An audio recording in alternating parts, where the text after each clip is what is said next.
Today is February 13, 2021, and the Tucson Astrologers Guild is proud to present Lin Ewing speaking on progressions. Ewing, thank you. I've got it. I'll do better next time. It's okay. I'm used to all kinds of pronunciations. I'm still speaking with a New Zealand accent from our presenter last night. So. But anyway, Lin will be speaking on progressions, personal unfoldment, and evolution. She is speaking to us today from her home in the Chicago area. In addition to doing Akashic Record and astrological readings, Lin offers astrology classes for total beginners or more advanced or even professional astrologers who wish to expand their understanding and knowledge of specific topics within astrology. And that's probably why when she broached the topic back a couple of months, I asked her if she'd like to speak, and she broached this topic, and my ears, I read the first line and I got a new feeling from it. I felt like I'm going to learn something today. Good. Let's hope. It excited me. It's exciting to me. If you've probably got the flyer on the website, I'll show you how to reach Lin Ewing and at astrologicaldetails.com. I'm sure she'll have that address on her PowerPoint. Yep. So let's put our digital fingers together and welcome, make a sound. Welcome, Lin. I'm going to share my screen at this point, I hope. Okay. I love computers and I love the internet, but I'm always terrified that it won't work. So it seems to be working. Can everyone see my screen okay? Yes. Yeah. Great. Okay. All right. So, we're looking at secondary progressions. And I think of this as personal unfoldment and your actual evolution as you go through life, because it follows you from the moment you're born, and the chart evolves with you as you grow and age, etc. So it is very reflective of where you are internally at any given time in your life. So there are various ways in which we can understand how we've grown and how we're affected by the changes around us. We can assess what is happening at the moment, forecast what is likely to happen at a future time, or look back at the energy that was in play during a past time. I don't know, I'm sure people have gone back and looked at what the transits were, what the progressions were, solar arcs were in the past at some event. So we can look back, forward, and in the present. And this can be applied to charts for people, for countries, for businesses, etc. The most commonly used techniques for this are transits, solar arcs, and progressions. So with transits, this allows us to assess the energies from an external environment. So this, as you know, are the movement of the planets in real time. So this is external energy that's affecting us at any given moment in time. And as I said, we can look at the past, the future, the present. This is using the movement of the planets in the heavens in real time, and consider the fact that the same transits are happening for the entire planet at the same time. So it's the personalization of transits comes from assessing how they influence or affect an individual chart. Once again, whether that's a country, a person, a business, doesn't really matter. Solar arcs enable us to see how a chart moves in time by advancing forward all of the planets and the points in the chart the same amount of degrees, minutes, and seconds that the natal sun advances through time. Solar arcs have a little more in common with progressions than transits do. The natal relationships or aspects of the planets in solar arc advancement do not change because they all move together at the same time, so they maintain the natal relationships that they have as they're going forward in time. What's important to note in solar arcs is the aspects that the solar arc planets make to the natal planets and what changes they make in houses. Now, here's one of the things that solar arcs actually has in common with progressions, and that is this advancing movement is specific to an individual chart. It's not happening for anybody else's chart. So being specific to an individual chart and only to that chart is something solar arcs and progressions have in common. But they have one more, and that is that the solar arc sun and the progressed sun will be exactly the same at any time, any moment in time. So a little bit of connection there. So as we move into progressions, what we see, progressions are personal to the chart that is being progressed in time. It's very, very personal. Progressions show the internal changes and the evolution of the natal chart as it reflects the changes and the evolution of the individual represented by that chart. As opposed to solar arcs, each planet is advanced forward or progressed according to its actual movement, as is shown in the ephemeris. So each of those planets is going to move at its own speed or progress at its own speed, regardless of what any of the other planets in the chart are doing, how quickly or slowly they are moving.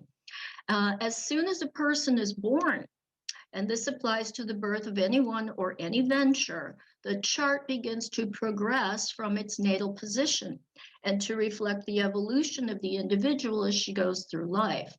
The planets, the ascendant, the midheaven, and the nodes progress as the native matures, evolves, and ages.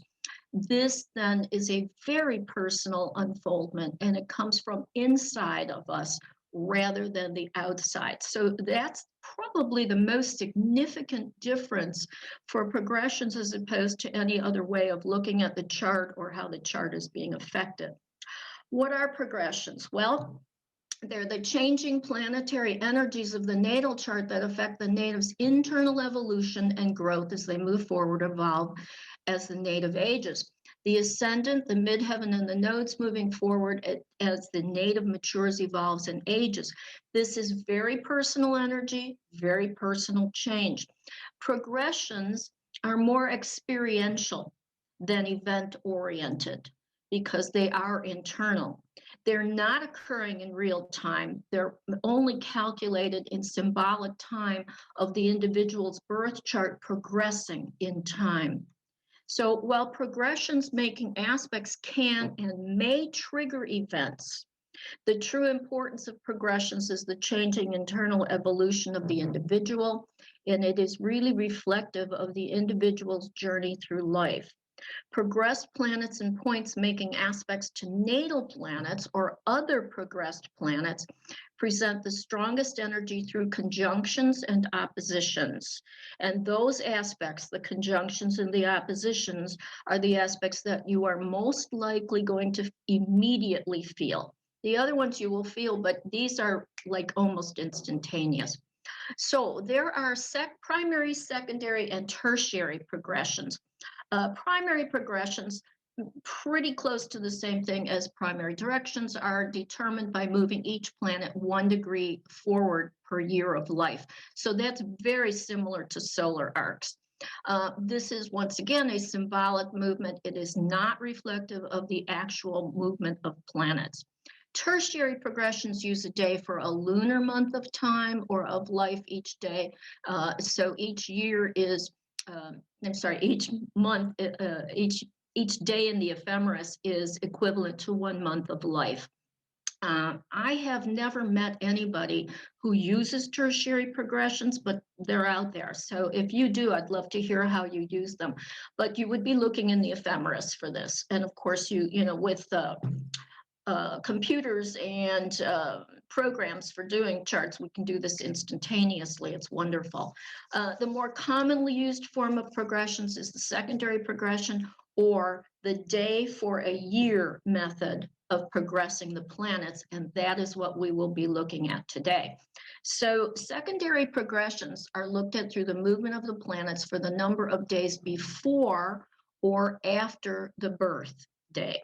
So if you're looking at it before, you're doing a converse progression. And if you're looking at it for the days after the birth, it's direct. Each day in the ephemeris represents 1 year in the life of the native. For each year, you want to count the number of days from birth until the date or age you wish to stop at, and that will show where the progressed planets, nodes, etc. are. The birthday is year 0, so you start counting 1 the day after the birth, and that is indicative or representative of the first year of life in the progression of the planets. So we have 2 techniques. I want to make sure I didn't skip a slide. It's easy to do because I'm using a mouse. 2 techniques for calculating secondary progressions. The most commonly used one, probably from what I hear from people, is the Nabat and right ascension.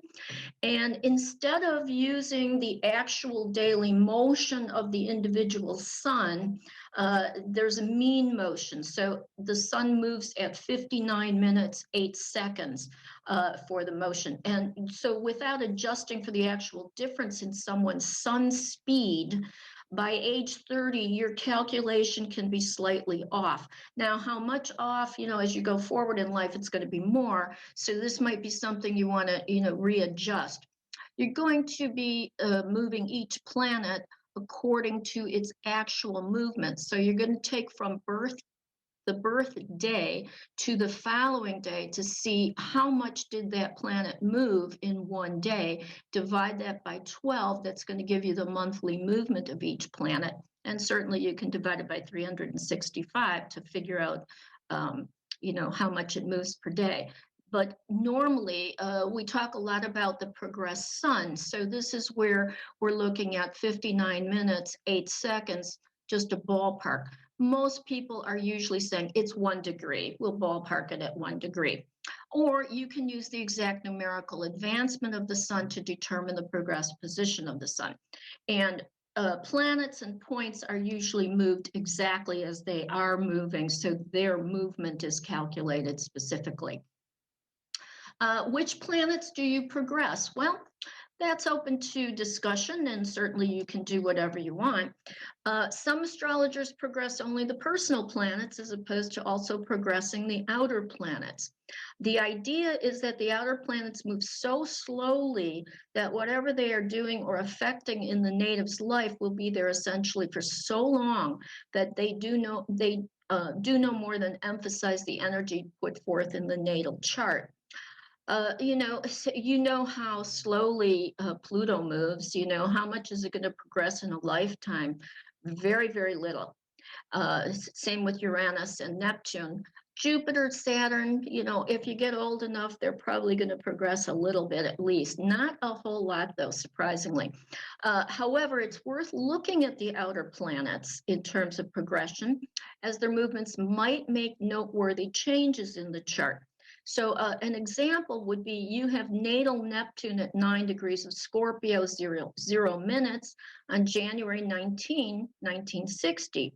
With retrogrades, etc., Neptune will be at 9 Scorpio 00 on March 4th, 1960. That's 45 days later, and by progression, we're looking at the native is 45 years old. Natal Neptune hasn't really done much. So we're not really interested in what it's going to do in terms of progression because it hasn't really done anything. So therefore, this progression has not done much to change the native, except that maybe progressed Neptune has gone retrograde. So that would be important to an extent, but certainly much more important if a natal planet had gone if a natal planet, meaning I should have put in here a personal planet, had gone retrograde. Certainly much more important in how it's going to affect your life than if an outer planet were to go retrograde by progression. But still, it might be something to take a look at. So just to give you an idea, if somebody born on January 19th, 1960, and we're progressing them to age 45, which in the ephemeris would be March 4th, 1960, here would be the changes in the planets from Jupiter through Pluto. And you can see, depending, like Jupiter is probably going to make some change throughout your lifetime. But, so this might be noteworthy, but how personal is Jupiter that it's moved from Sagittarius to Capricorn? Maybe it's affecting you, maybe not. Saturn, has only moved about 5 degrees. Uranus has gone backward 1 degree, almost 2. Neptune hasn't moved really at all, except it's gone retrograde. And Pluto is retrograde, moved back 1 degree. So you can see why most astrologers that I've been in contact with don't really do much with the progressions of the outer planets, but the personal planets are very, very important to look at. So the slower moving planets can move, and they can affect the native if they change signs, change houses. That's much more important, I think, or aspect natal planets through progressions. So that's where we might want to pay more attention to the outer planets doing any kind of progression. But all too often they move too slowly to move far enough away from their natal positions to make a lot of progressed impact. So as a general rule of thumb, the orb is 1 degree for aspecting a natal planet or aspecting another progressed planet. But, that's just a general rule. So I say to you, if it feels like this is appropriate, like the person is actually experiencing the changes, even though it might be 2 or 3 degrees out, go with it, because you're probably right. In the ephemeris, as I've said, the birthday is year 0. So we're going to count 1 day for each year of life to find where the planets are at that point in the life. So for example, if you have someone who's born on January 10th, 1995, they would be 17 years old in 2012. To find where his planets have progressed in 17 years, we would count 17 days forward in the ephemeris. And I understand that most everybody, if not everybody, is probably going to do this on a computer, which makes it a lot easier. But this is really how this comes about. So I'm going to count 17 days forward in the ephemeris from January 10th, 1995, and we would be looking at year 1 would be January 11th, 2 would be January 12th, etc. So if we're going 17 years in advance, to advance it 17 years, we would come in the ephemeris to January 27th, representing this person's 17th year of life if they were born on January 10th. So here's from an ephemeris, and we can see we've got January 10th. Here's all the natal planets, where they were, and taking it 17 years, 1, 2, 3, etc., we're going down to the 27th. And we can see that, there's been some changes, right? The sun has progressed into Aquarius from Capricorn. Obviously, the moon has done a lot, and Mercury's gone retrograde, lots of different things. So let's see, and we haven't had a lot of changes in the outer planets, but let's look at what has happened. So if we look at the planets' positions on this day to see how they progressed during these 17 years, we want to see what's changed for this person. Where have they gone from where they started? Well, we see the sun started out in Capricorn, but when this person was 11 years old, he changed into an Aquarius sun. Now, the underlying, the birth chart will always be in play. This is just an extra layer of evolution to look at. So, it's not as though the natal chart goes away, because it doesn't, but it's got a different flavor coming to it. So, he moving from Capricorn to Aquarius, we're going to see a difference in attitude, a difference in behavior of some sort. And so the moon was no longer in Taurus, but was at that point in Sagittarius. So very different from Taurus. And the moon stays in a sign for about 2.5 years. So you get to experience a lot of different emotional outlooks, let's say. Mercury, even though Mercury is still in Aquarius, it has gone retrograde instead of direct. So that's going to affect the mental capacity, ideas of learning, maybe attitudes about communicating, all kinds of things. And we need to see, look at the connections to see how that's going to manifest. Venus stayed in Sagittarius. And Mars, which was retrograde at birth, okay, it's retrograde, it's still retrograde 17 years later, but it's gone from Leo into, from Virgo into Leo. So a very different change there because now it's in a fire sign. Jupiter, Saturn, Uranus, and Neptune remained in the signs that they started out in. And Pluto changed from Scorpio to Sagittarius. Now, how much does that affect a person when Pluto changes signs by progression? Probably not that much unless it makes an aspect or it changes houses. Any questions? Everybody's okay? All right. It's important to note if any of the planets had turned retrograde or direct, from retrograde to direct, if they've stationed or changed houses or signs from the natal chart as they've progressed, because these changes would be noticeable in the native's changes in attitude, behavior, and areas of focus. When a planet stations by progression, that station can last for years because, consider that it's going to stay, several days at the same degree or very close to the same degree, and that each day represents a year. So note in the ephemeris example from the native's age 11 to 17, so January 21st to the 27th, progressed Mercury slowed down to station retrograde, then go retrograde. And during those years, progressed Mercury only moved a total of 3 degrees. So should that progressed Mercury have been in orb of aspecting a planet, the midheaven, the ascendant, or the node, the effect of that aspect would have lasted for approximately 10 years. January 21st through the 30th. Mercury, progressed Mercury at 19 Aquarius 3 to 19 Aquarius 48 in retrograde. So that would be a very, very important aspect. Okay, the midheaven and the ascendant are calculated as well, but they're not going to be in the ephemeris. So the midheaven is progressed the same amount or at the same rate of motion as the sun is progressed.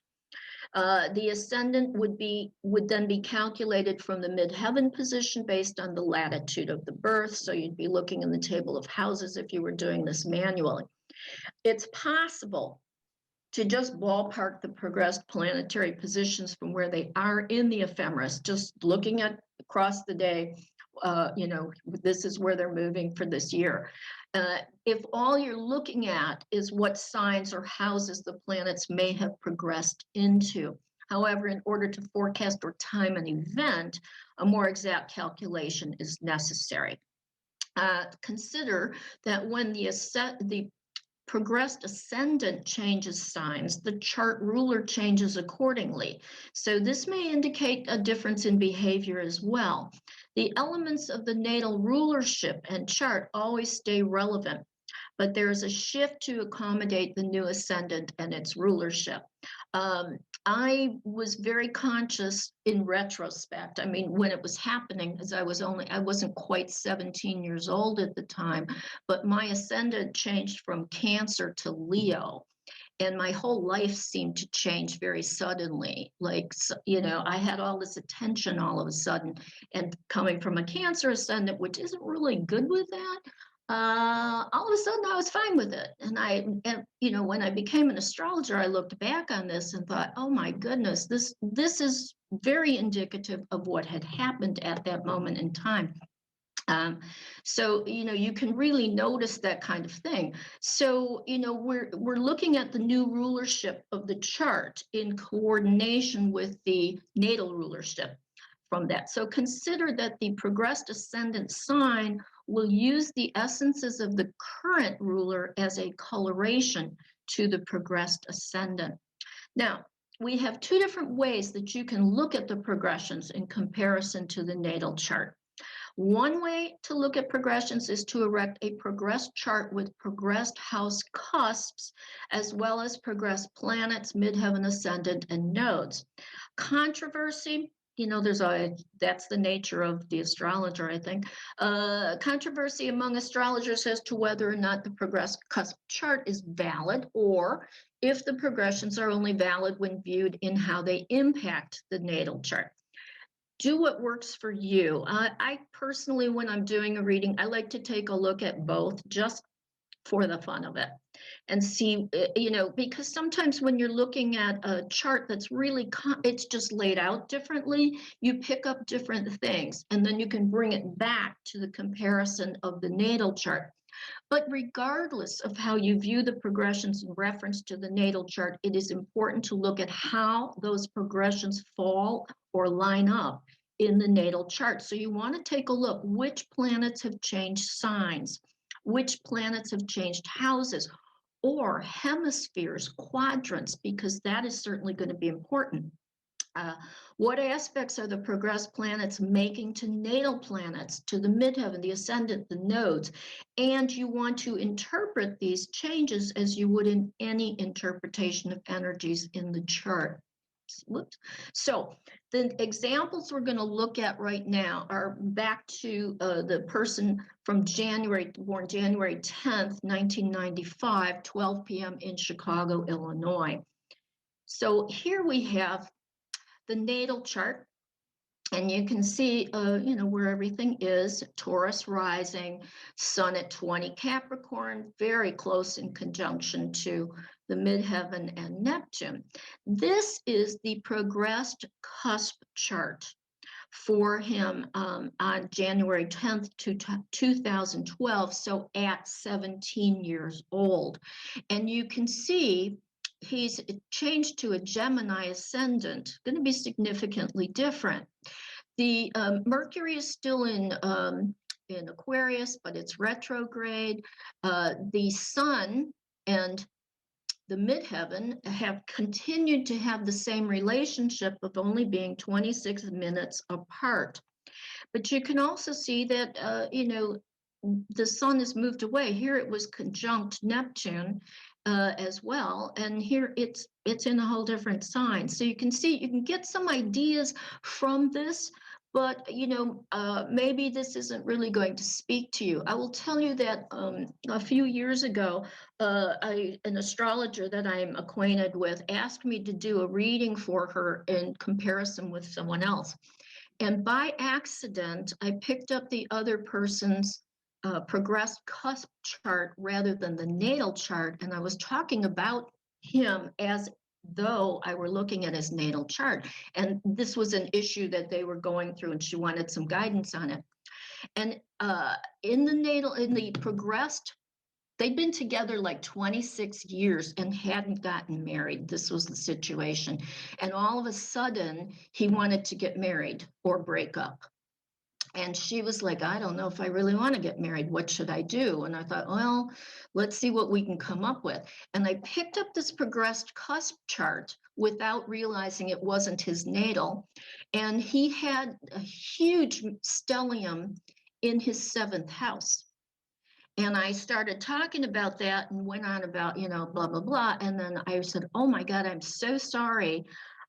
I picked up the wrong chart. And she said, and I felt better about this. I still feel badly about it that I was doing. She said, sometimes picking up the wrong chart is the right thing to do, because looking at his progressed cusp chart, I could see why very suddenly he wanted to get married after 26 years of being fine without being married. So there can be a lot of validity in simply looking at this, because it'll give you a focus on where they might be at this given moment if this were their natal chart. I like to look at that, but for me personally, and this is just a personal thing, I get a lot more from looking at the natal chart with the progressed chart around it. And so this is another way to look at it, because here we have on the inner circle the natal chart, and then I can see, where has this changed? Where has this evolved from the natal into the progressed, or how is the progressed chart affecting the natal chart? Where have the planets moved to? How is, what is going on with this? So you can see that we've got the sun, and this would have been approximately a year prior, would have been conjunct natal Mercury, progressed sun conjunct natal Mercury, because about a 1 degree here, it's a little more, as would the midheaven have gone over Mercury. So, we might have seen, a lot more expression, maybe more public expression, who knows, that kind of thing. And so we can look at, seeing where the progressed planets are affecting it. Did they change hemispheres? Well, in this case, no, nobody did. Everybody's in the same hemisphere that they were in the natal. Now, the sun has changed houses, and Mercury has changed houses as well. So have the moon and Venus. The moon has changed hemispheres, but that seems to be the only one. So we can get a lot of what the evolution is here. He went from a Taurus moon to a Sag moon. Going to see significant difference in the emotions. Oops. So, sorry. When a progressed planet or progressed angle makes contact with a natal planet or point, it is most likely to trigger an event in the native's life, but not necessarily so. Generally, allow a 1 degree orb for the progressed planet aspecting a natal planet, the midheaven or ascendant. So there are 3 points to consider. 1 degree applying, when it's exact or perfect, and 1 degree separating. So to look at what is happening from the progressions to the natal chart, make an aspect list. This is the easiest way to, you may want to just look at it and do it from there, but you also might want to give yourself some notes if you're reading for someone else. So make 2 columns next to each other, and in 1 column list the natal planets and points with their degrees, signs, and minutes, etc. So, for example, the sun is at 20 Cap 02, and then in the other column list the progressed planets with their degrees, signs, and minutes, such as the sun is at 7 Aquarius 20. And rather than going in planetary order, start each column with the planet that has the lowest number of degrees and go in order of the next highest degree and so on, ending with the planet or point that has the highest number of degrees. This makes it a lot easier to see who is doing what to whom and when. And so here's what we would be looking at. So in this chart, Mars is the lowest degree. So started out with that, ending up with Pluto at 29. But in the progressed chart, Pluto is at the lowest degree of 0, Sag. And so, going down, Mars ends up being, in the progressed chart, the one that has the highest level of degrees. So, for example, as we're looking here, we have the natal and the progressed. The sun in the progressed chart is at 7 Aquarius 20. And it makes it easy to see that in a very short period of time, it is going to be exactly square the natal ascendant at 7 Taurus 22. So it's the progressed sun is only going to have to move 2 minutes further to be exact. Of course, this is already operating. Or probably should be, because it's so close. But you can really time exactly when these things will be taking place. The progressed sun entered the orb of squaring the ascendant when it was at 6 Aquarius 22, because it was within that 1 degree, and it's exactly squaring the ascendant when it's at 7/22. And then this aspect will theoretically be over at 8 Aquarius 22. Now I say theoretically because, as I said earlier, you want to, gut instinct, I think, really plays well in saying this is operating even though it's 2 or 3 degrees out. So I always say, go with what feels right. You're probably right. So just here we have, taking an idea of it's applying at 6, it's exact at 7, and it's out moving, dissipating in energy by the time it hits the 8 Aquarius. Some astrologers do not look at the progressions beyond Mars, as we've said, because they're so slow and they don't progress very much in a lifetime. But some astrologers do consider the progressions of the slower moving planets, as they may in fact progress enough to exactly aspect a natal planet. that they were aspecting within orb in the natal chart. So, sorry, I got to take a slug of coffee here. So, for example, if natally Mars is at 8 Aries 10 minutes and Neptune is at 7 Libra 50 minutes, in the course of a lifetime, progressed Neptune could exactly oppose natal Mars position, and that would be very significant. It is in opposition natally, but if Neptune were to move into exactitude, that could be quite significant. And if it works the same as if it retrogrades to an exact position. Further, if a slower moving planet were natally posited very near a cusp, during the course of a lifetime, it could progress into the next house. That would also be significant. This could happen in direct or in retrograde motion. So, for example, if the 5th house cusp were at 14 Scorpio 33 and natal Neptune is at 14 Scorpio 29 and it's in the 4th, over the course of a lifetime, it could definitely progress into the 5th house. And this can, if it were in the 5th, it could also retrograde into the 4th if it were that close. So this is something with the outer planets to keep in mind as we're looking how are they going to affect us. In my opinion, and that's all it is, I think it's more important from the progression if the outer planets change houses, because I think they're going to have more effect than if they change signs. But you may disagree. Do what feels right for you. The progressed moon, a little different when we look at the progressed moon. It moves very quickly, and so it progresses through the horoscope very quickly. And if you're doing this as a manual calculation or whatever, you're going to calculate it independently from the other planets, because it is the one that's going to move through this chart much faster than anybody else. So note that the progressed moon returns to its original natal position about every 27 and a half years. Think about Saturn returns. Think about Uranus aspects, Uranus to Uranus aspects as well. So, you know, the progressed moon starts off that sequence at, you know, the 27 to 30 period when Saturn returns happen. So progressed moon starts that evolution, or that switch, that awareness. The progressed moon usually travels through the chart between 11 degrees and 15 degrees per year. So you can see that that's going to be, you know, pretty quick compared to anybody else. And typically the progressed moon aspects remain in effect for about 2 to 3 months. 1 month applying, 1 month exact, 1 month separating. And as the progressed moon changes signs, pay attention to the ruler of the sign it is in.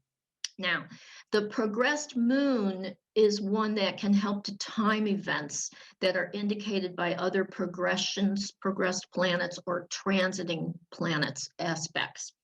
The progressed moon's contact with natal planets usually indicates an activity connected to the natal planet. Contact with a progressed planet may indicate an event connected to the progressed planet. So the progressed moon is often used or viewed as a trigger for the transit that's coming into effect, or for a progression that's coming into effect. So it's one of those things to really pay attention to. The progressed moon stays in a sign for 2.5 to 3 years, depending on how quickly your moon, your personal natal moon, was moving. And so an aspect from the progressed moon can take time to develop, giving the native a space to consider what's happening in the sense of emotional changes. The sign of the progressed moon shows how the feelings are evolving, what the current emotional needs of the native are, where the native's heart may be. Sometimes when a person gets involved in a romance that does not work out, and in retrospect seems to have been something that could not possibly have made sense, the progressed moon position can give an indication of why it happened and felt compelling. This sometimes, in synastry, talk about somebody had this hot and heavy love affair for 3 months. And when it was happening, they were like, oh my God, this is the most incredible thing that's ever happened to me. And we're so good. And then about 3 months later, it's like, what was I thinking? This was nuts. Well, it could be the progressed moon came into aspect with something from the other person's chart. Progressions move together. Their progressions, your progressions hit a nice synastic connection.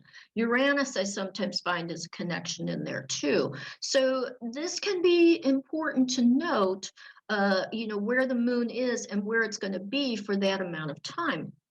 The moon is about psychic changes as well, and it has a progressed return approximately 27 and a half years, but it can be a little bit longer. Alan Leo says that the first return that you get is about your body. So a physical issue, coming to some kind of understanding about the physicality of life. The second return at approximately 56 years old is about your psychic nature expanding and about you refining your emotions. And the third progressed moon return at about 84 years old, whoa, there's that Uranus return too, is about intuition, wisdom, and the spiritual. As the moon progresses through each of the signs, the individual is learning the sign qualities as an internal emotional evolution. Remember, too, that this experience and emotional condition is temporary, lasting approximately 2.5 years until the progressed moon enters the next sign.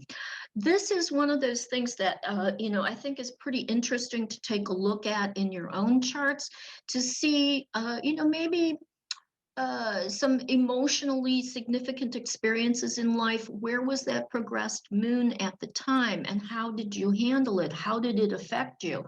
One of my friends right now who has a natal Cancer moon, and she's an astrologer, so we talk about this.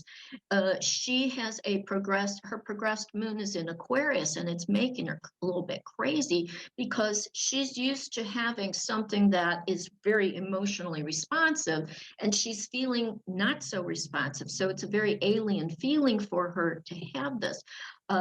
So this is something to take a look at. It's very interesting to see your emotional responses based on where your progressed moon was at any given time. Now, another thing to consider is that the moon is the only planet that we're going to experience more than once changing signs and houses by progression. None of the other planets will make a return, a progressed return, because, for example, it'll take the sun approximately 360 years to come back to its position. So the moon is quite unique in progressions. In an average lifetime, none of the other planets can progress through the entire horoscope.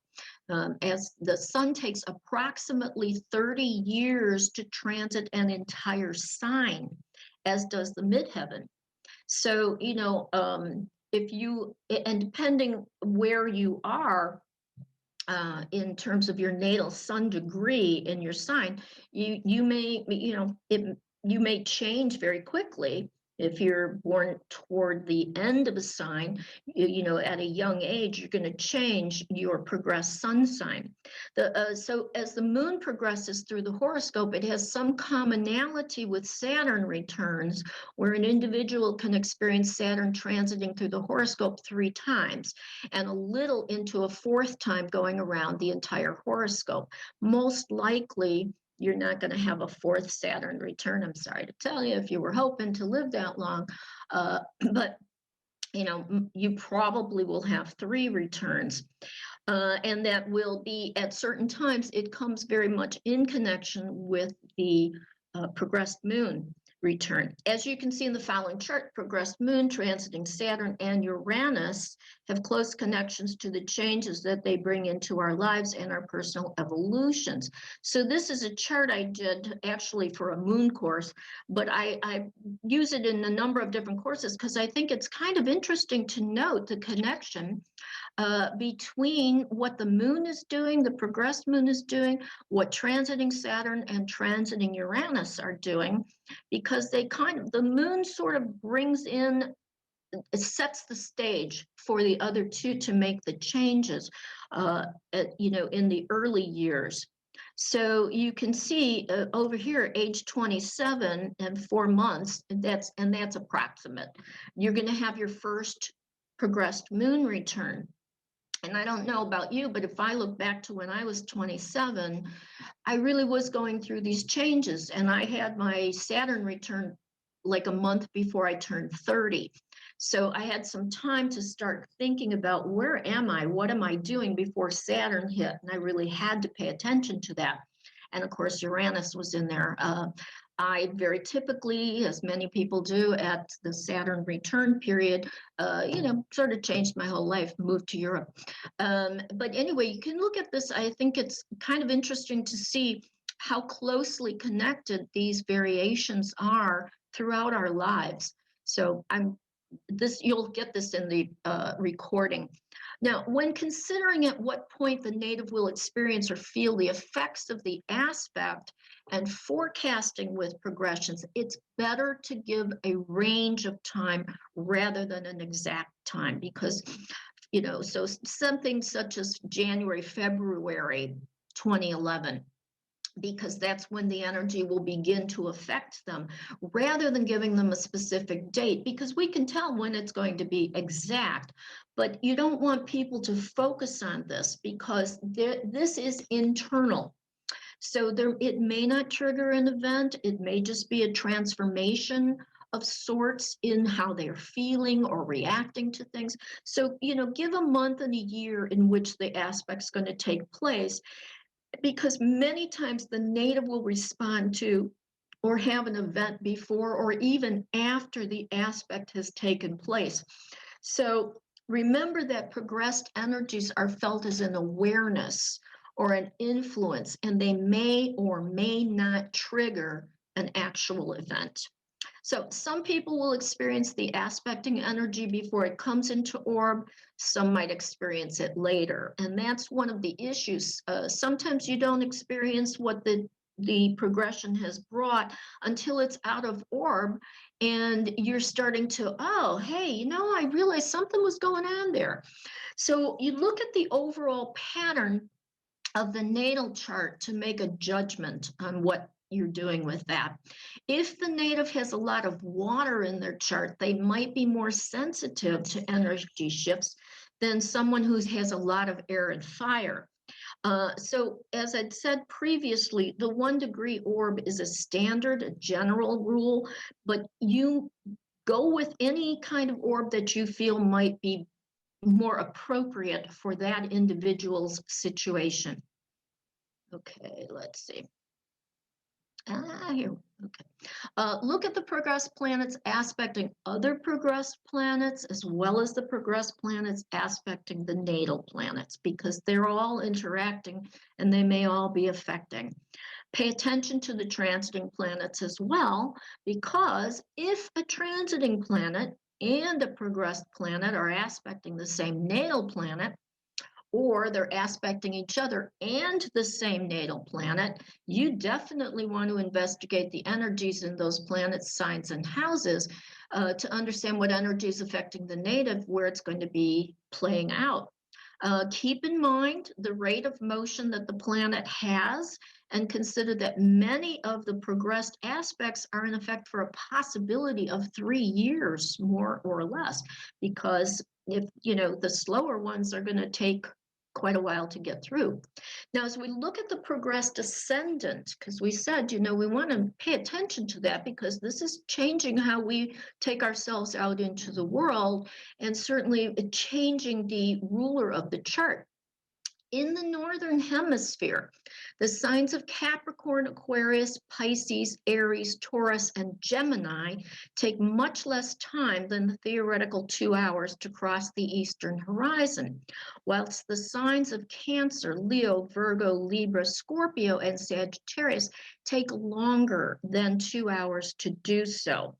And in the Southern Hemisphere, this is reversed. Now, I know we normally ballpark every 2 hours the ascendant changes, but in fact, that's not actually accurate. It's really just a ballpark figure.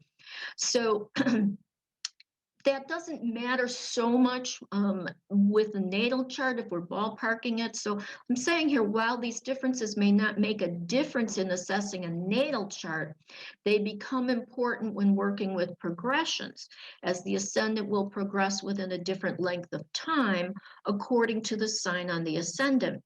This will affect how the native goes out into the world when the sign of the ascendant changes, and it's going to affect for how many years that progressed ascendant is in effect.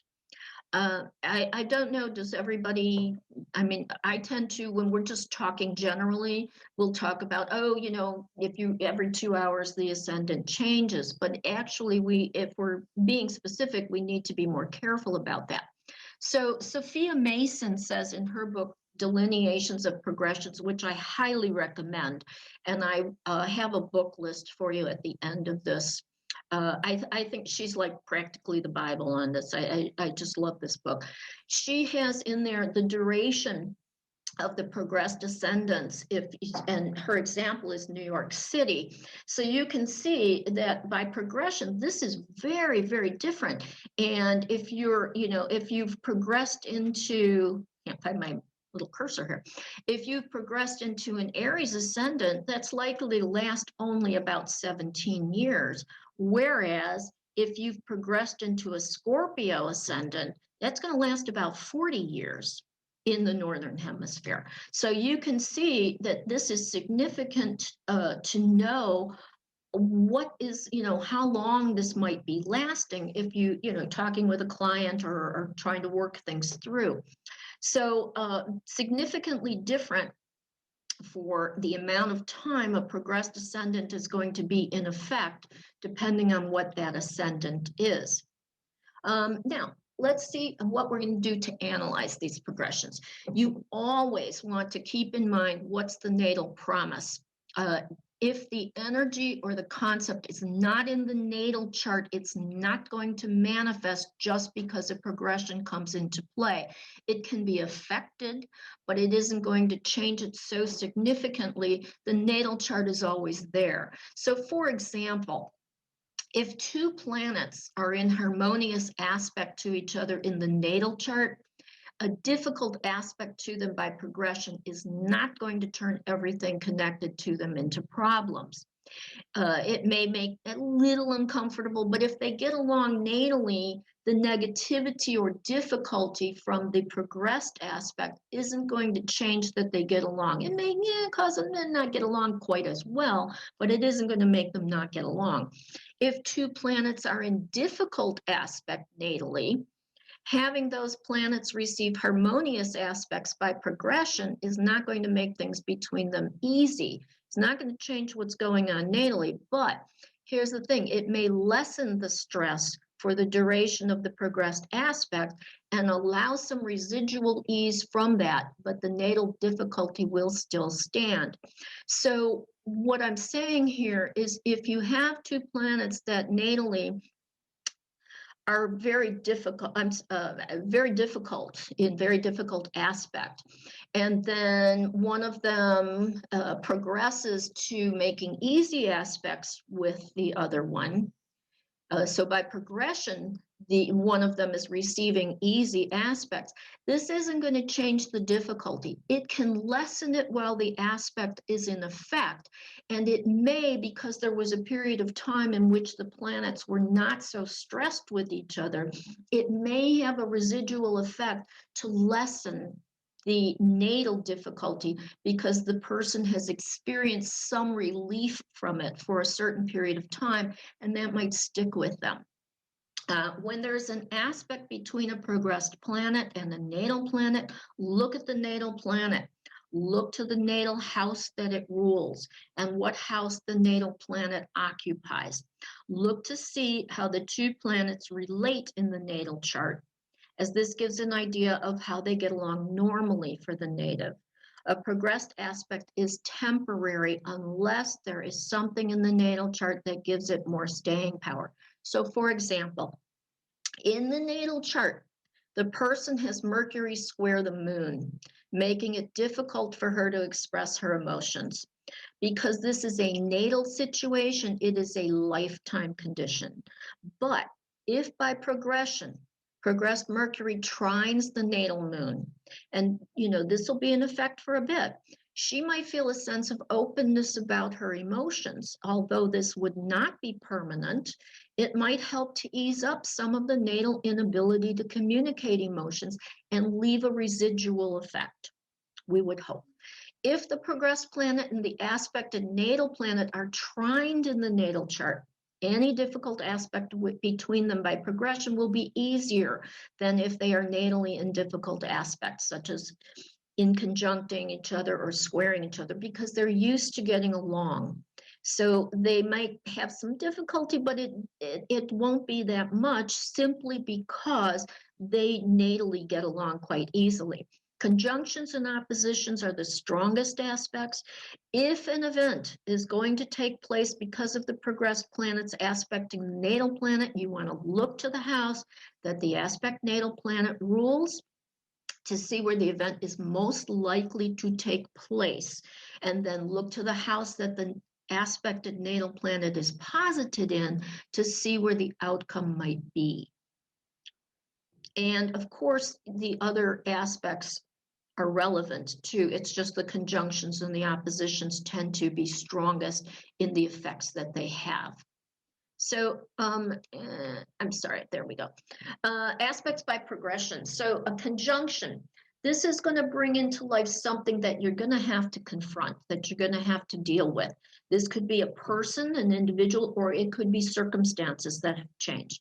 Sextiles are going to bring an attraction or an opportunity for favorable things or events that can happen. And the sextile can help to soften something unfavorable that's happening at the same time, because, we're not only having one aspect at a time, we may be having some other issues, and the sextile is going to help to smooth that out a bit. If you have a square, you are going to have to pay attention to it. That's the nature of squares. It's going to be abrasive, obstacles to overcome. If there's nothing of importance in the natal chart concerning the planets involved in the progressed square, then whatever is happening, whatever difficulties might be felt because of this, very temporary. Squares can bring losses. Trines, beneficial gain, success, easy, easy, easy. Inconjuncts or quincunxes, these can often indicate an illness or an accident. So you want to be very careful if you're noticing that, and be conscious of it during the period in which it's in effect. It may indicate the need to provide a service or aid somebody else, and it might indicate that you're going to get more than you get. Give more than you get. With an opposition, this is going to be a strain. Remember that oppositions most often involve another person or relationship issues. So antagonistic disappointments, close relationships can have difficulties, and this too might bring some loss. Lunations, so your new and full moon, eclipses can also trigger an event, help to determine specific dates when things might happen with the progressions. Okay, and with our progressed planets, we want to consider that the sign that the planet is posited in natally, and how that energy is going to be adjusted by the sign that the planet has progressed into. So with the sun and its progressions, this is telling us our identity, our self-image is evolving. We are changing with it. And this will be in aspect for about 2 to 3 years if it's making an aspect, because, 1 degree applying, 1 degree perfect, 1 degree separating. The sun may progress through 4 different signs during a lifetime.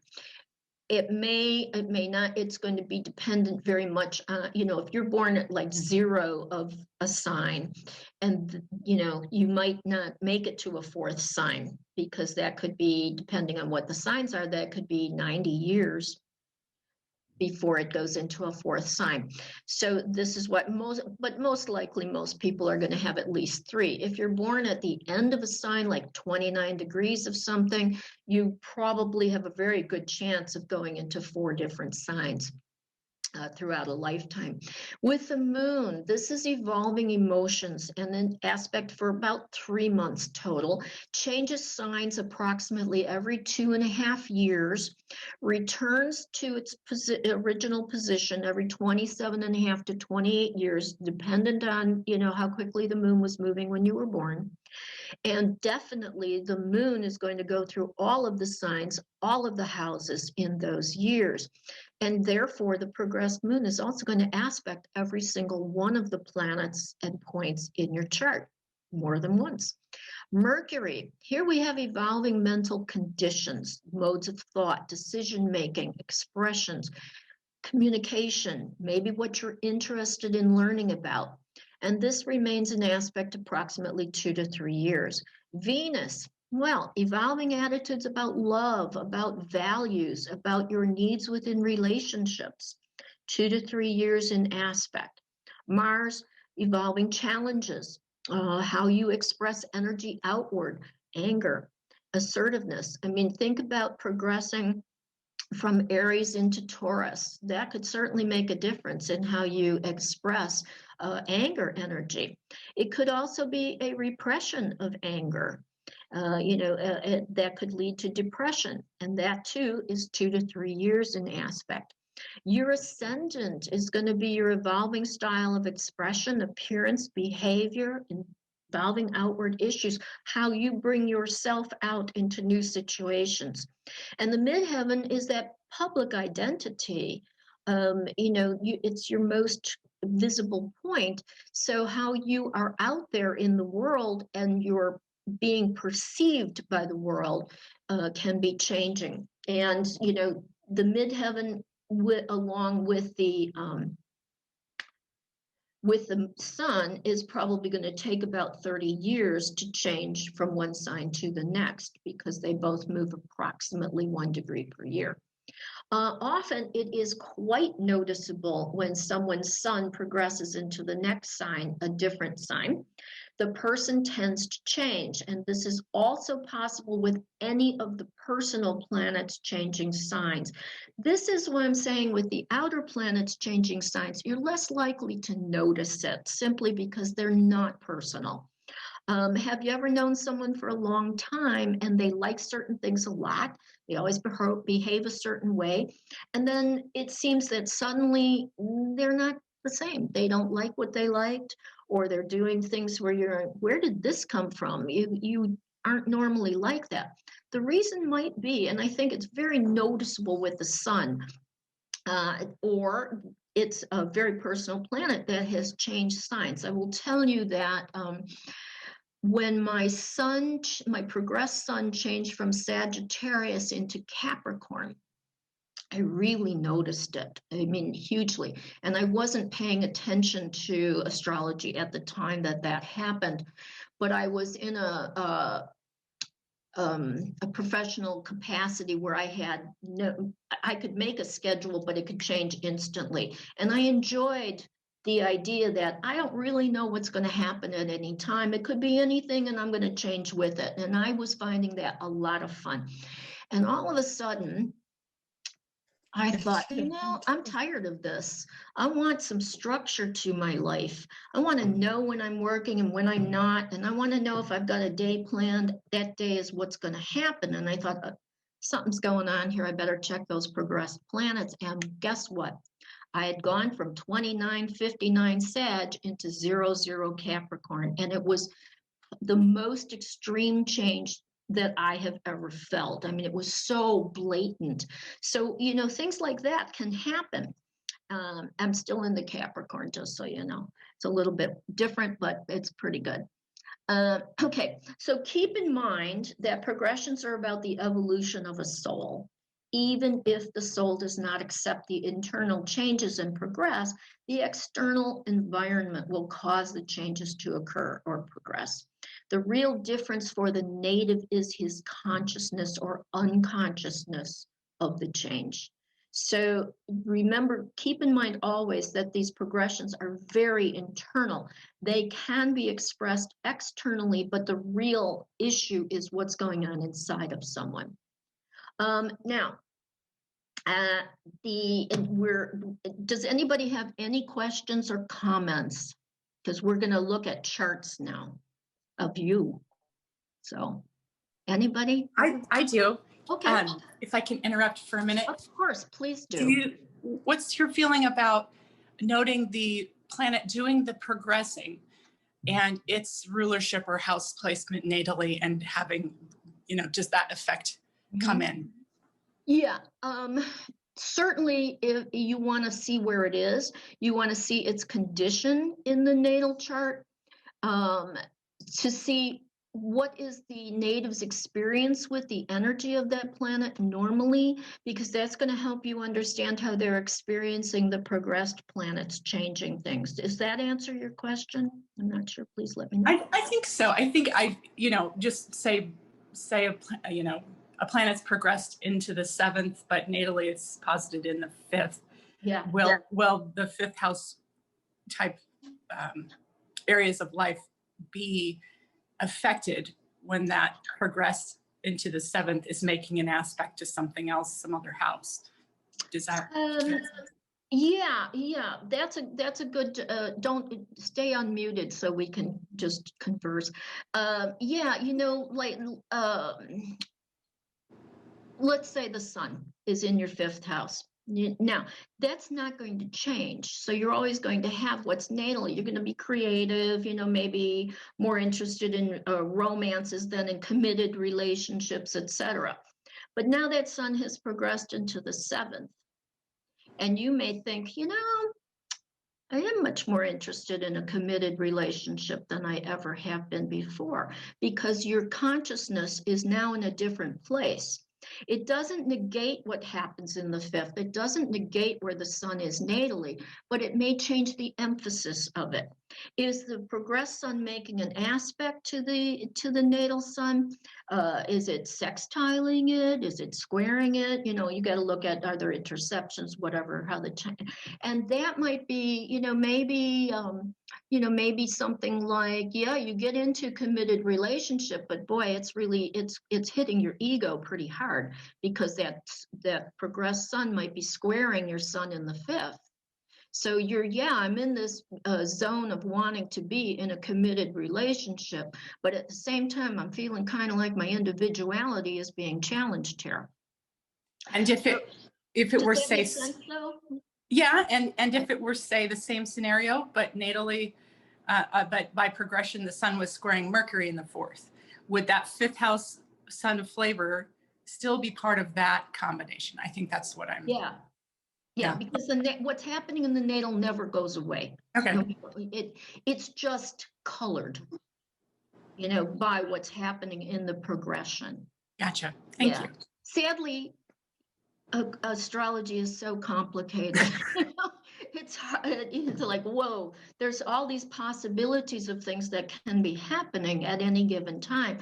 And that's where it becomes really, that's the art of it. And so hard sometimes to say, well, what does this mean? What is this going to show?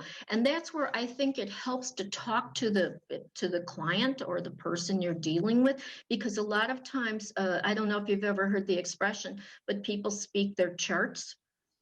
And if you listen sometimes and you know the person's chart, you're like, oh, okay, that's this. I hear it coming.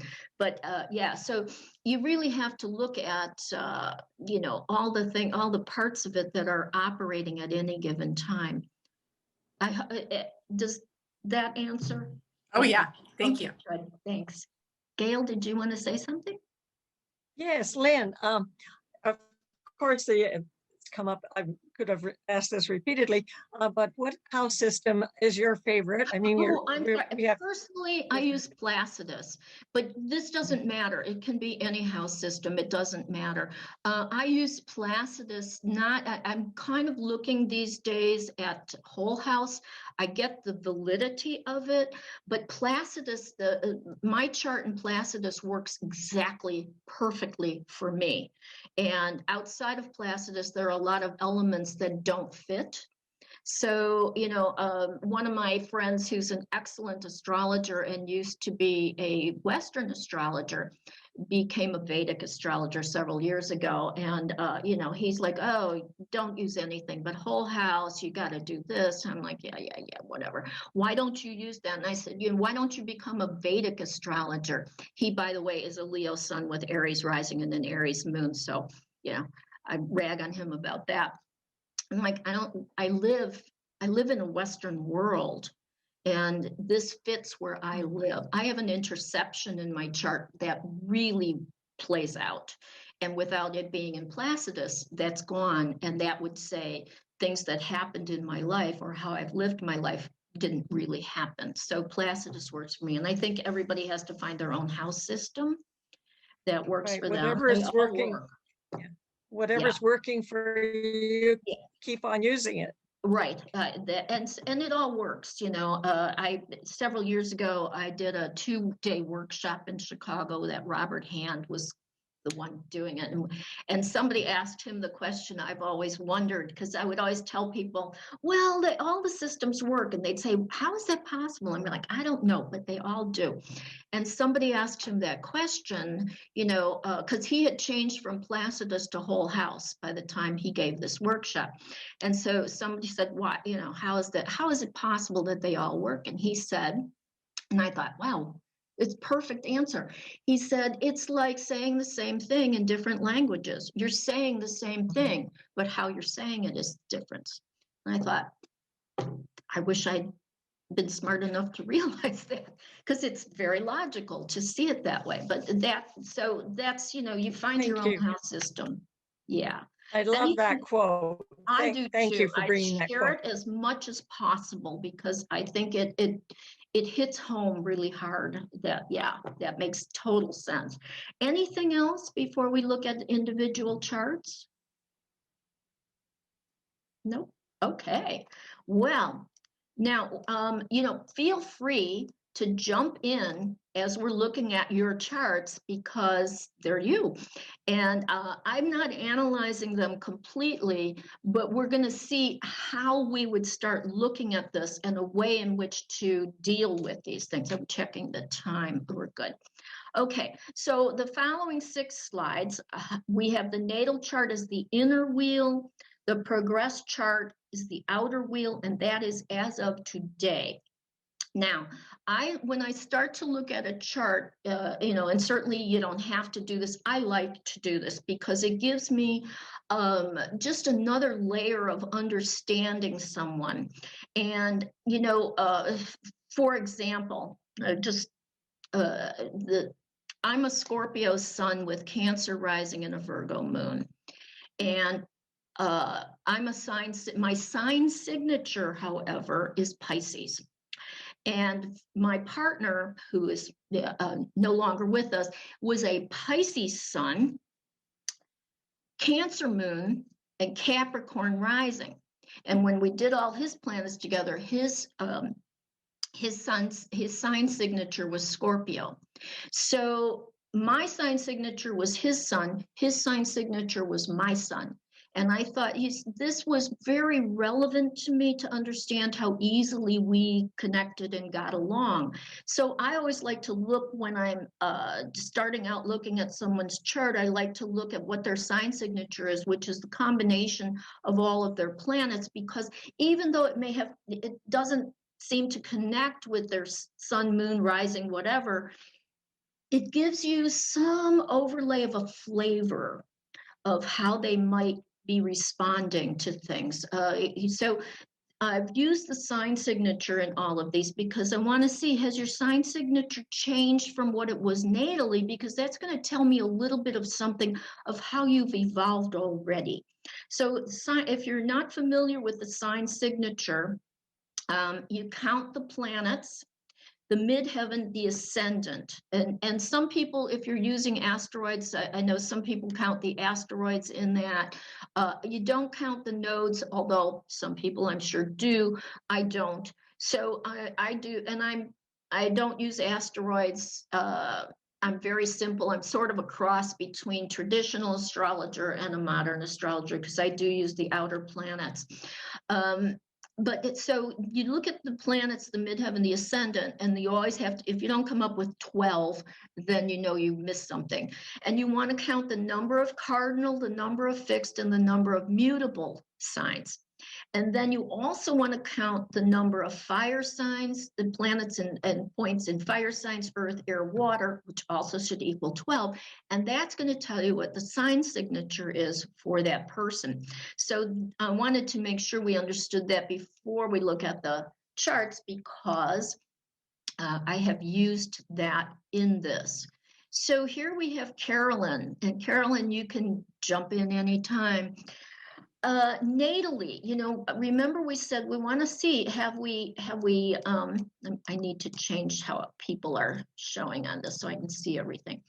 We want to see what has changed. And I said, let's look for hemisphere, quadrant changes, that kind of thing as well. And then also to, I want to see the sign signature, house emphasis, that kind of thing.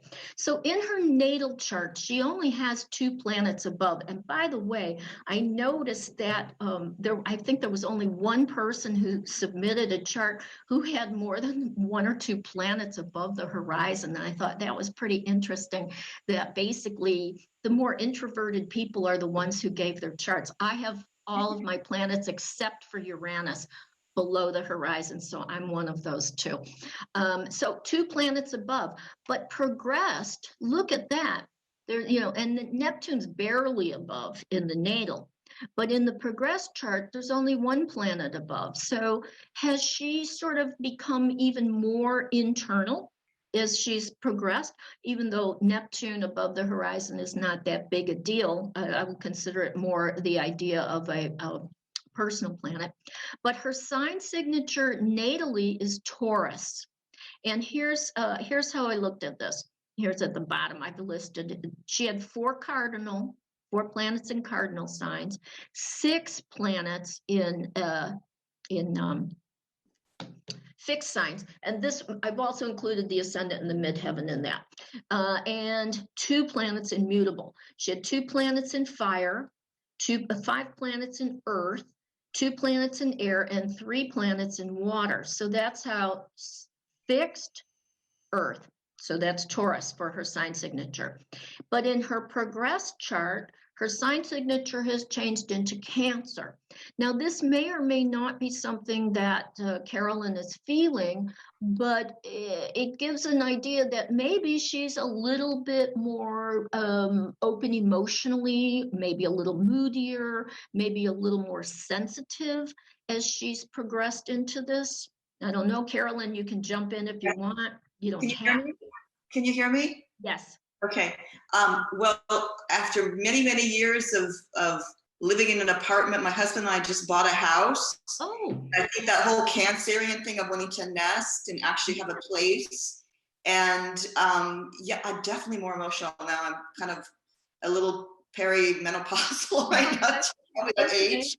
I'll be 54 in May, so I think maybe that's part of it too, but I'm definitely feeling that more even just currently right now. Well, that's why I like to look at the sign signature, because I do think it has relevance and how it plays out.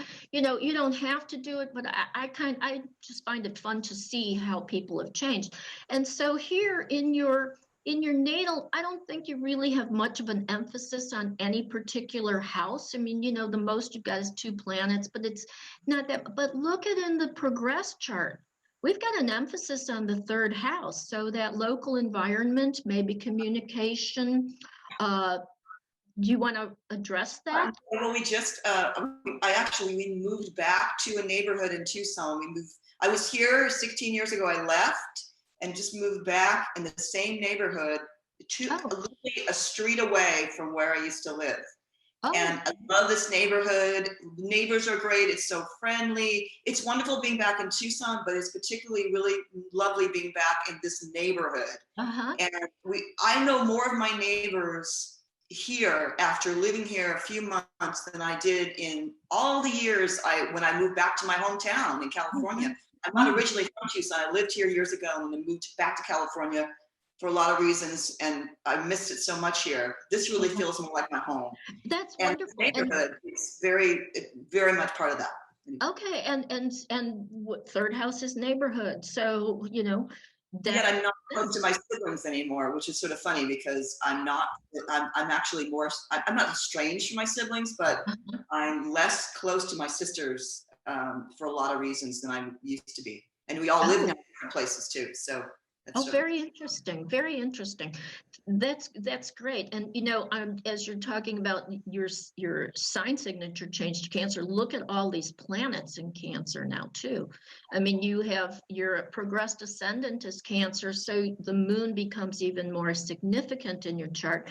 And natally, you have a Leo moon, but your progressed moon is right Cancer. No offense to anyone with a Cancer moon, but my heart goes out to anybody with a Cancer moon or a Pisces moon, because pick one. They're just as bad in different ways.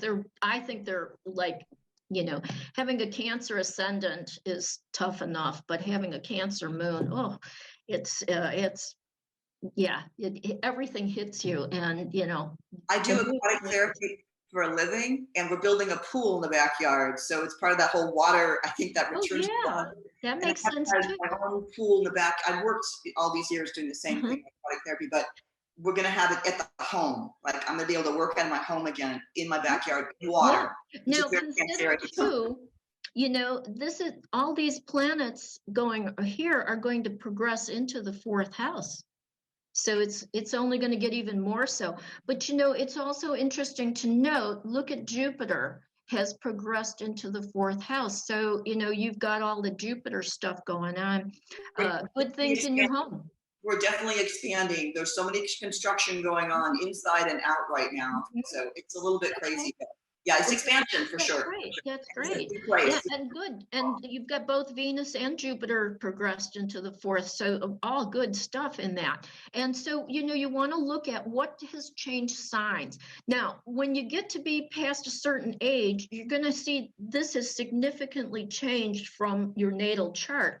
And, that's kind of fun to watch too. Younger is going to be less so, but, certainly the moon is moving. So you've had a midheaven change, a sun sign change, ascendant, Mercury, the moon, Jupiter, and Venus have all changed signs.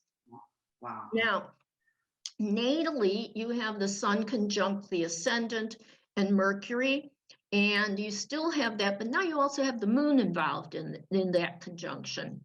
So, but that won't last quite as long. So you probably have about 8.5 months or so before that moon's going to move into Leo, which may feel very comfortable because that's where you are natally, Yeah.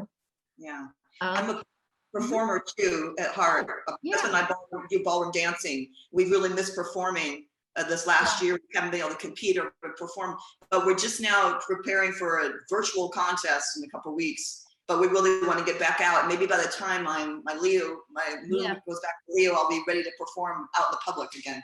Oh yeah, for sure. Well, and probably, maybe even before that, hopefully the virus is going to be, hopefully we'll get that under control before your moon goes into Leo.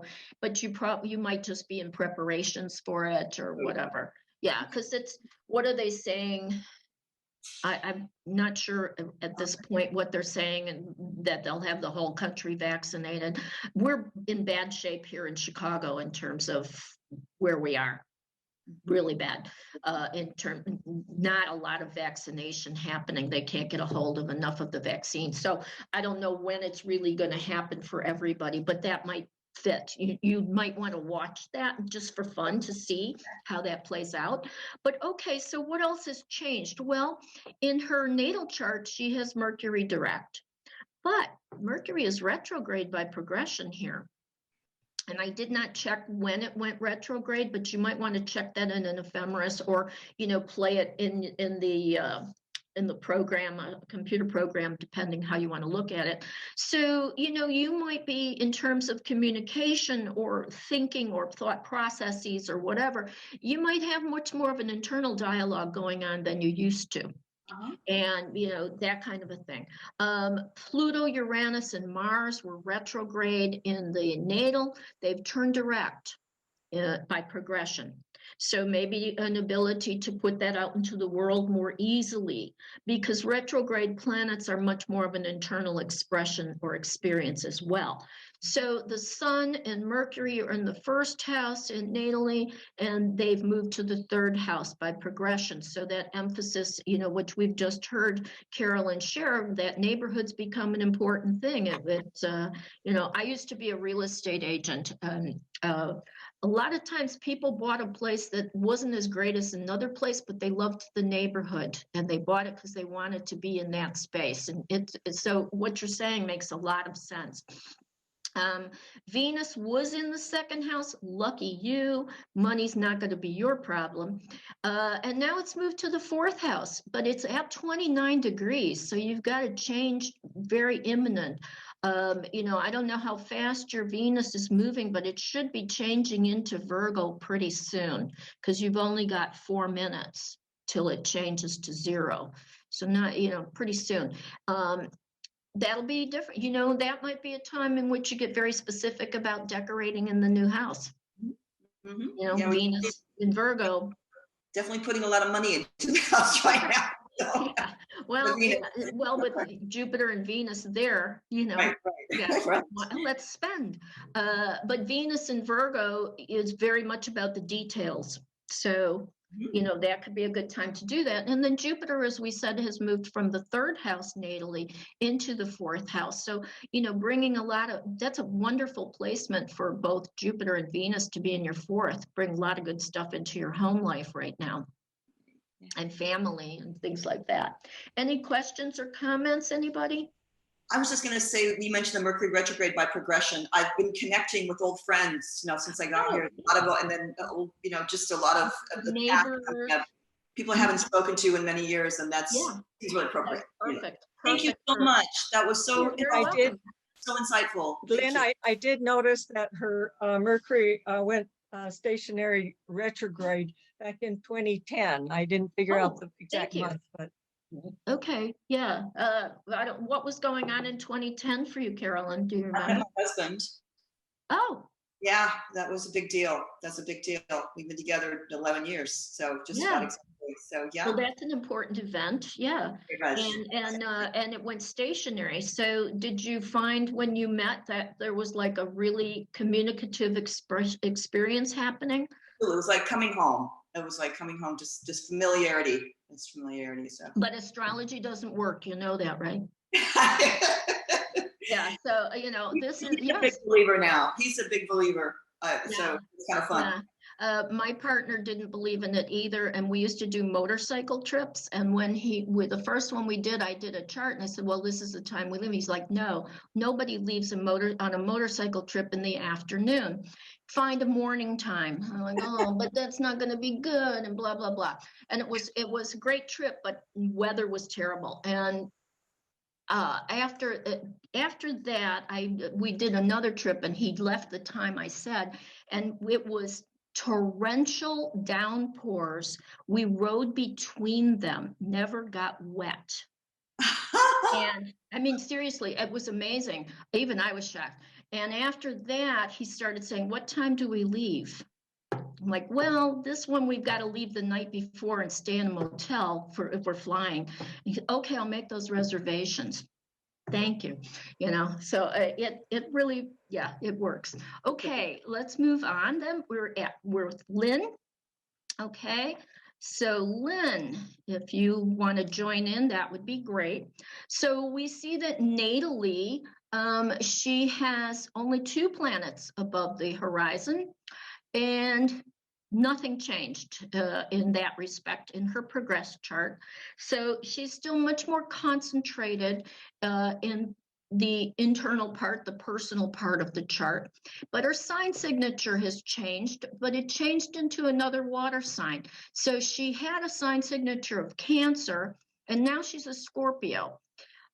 In that respect. So, there's more of an intensity. What is it? Cancer is flowing water, Scorpio is frozen water, and Pisces is the ocean, kind of oceanic type water. So still water. You've come out of, gone through Leo, Virgo, and Libra, so changes in that. But now this is internal as Scorpio.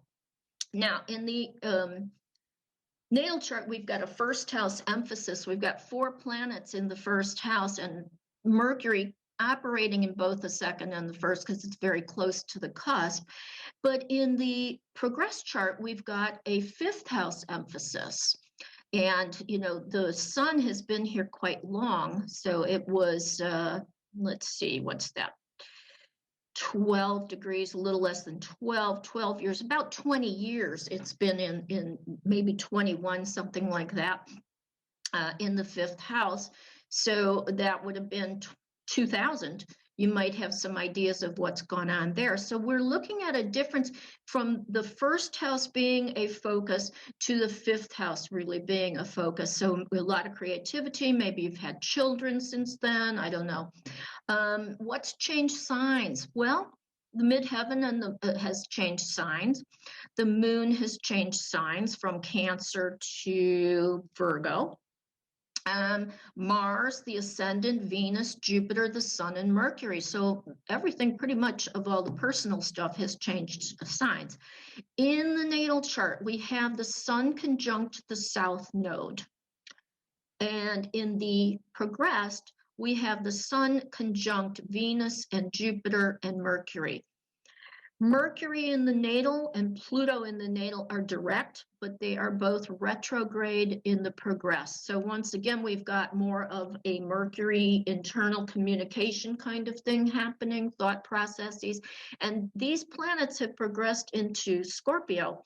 So pretty intense, might be involved in looking at things very, very deeply, more deeply than maybe you had before. Saturn had been retrograde, but Saturn is now direct. Uranus was stationary retrograde. It left the stationary position and now it's just retrograde. In the natal, the moon, Mars, Mars, Venus, and Pluto were in the first house. Moon and Mars moved to the 3rd house. Pluto's in the 2nd.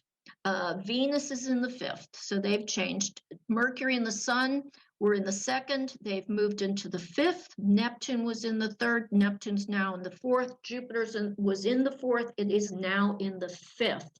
So what we're looking at here is really, you know, coming from Cancer, Cancer moon to Virgo moon, you know, that's different. You have with the Cancer moon natally, I'm going to guess that having the sun in Scorpio is not as dramatic a change for you as it might have been if you hadn't had a water moon to start out with.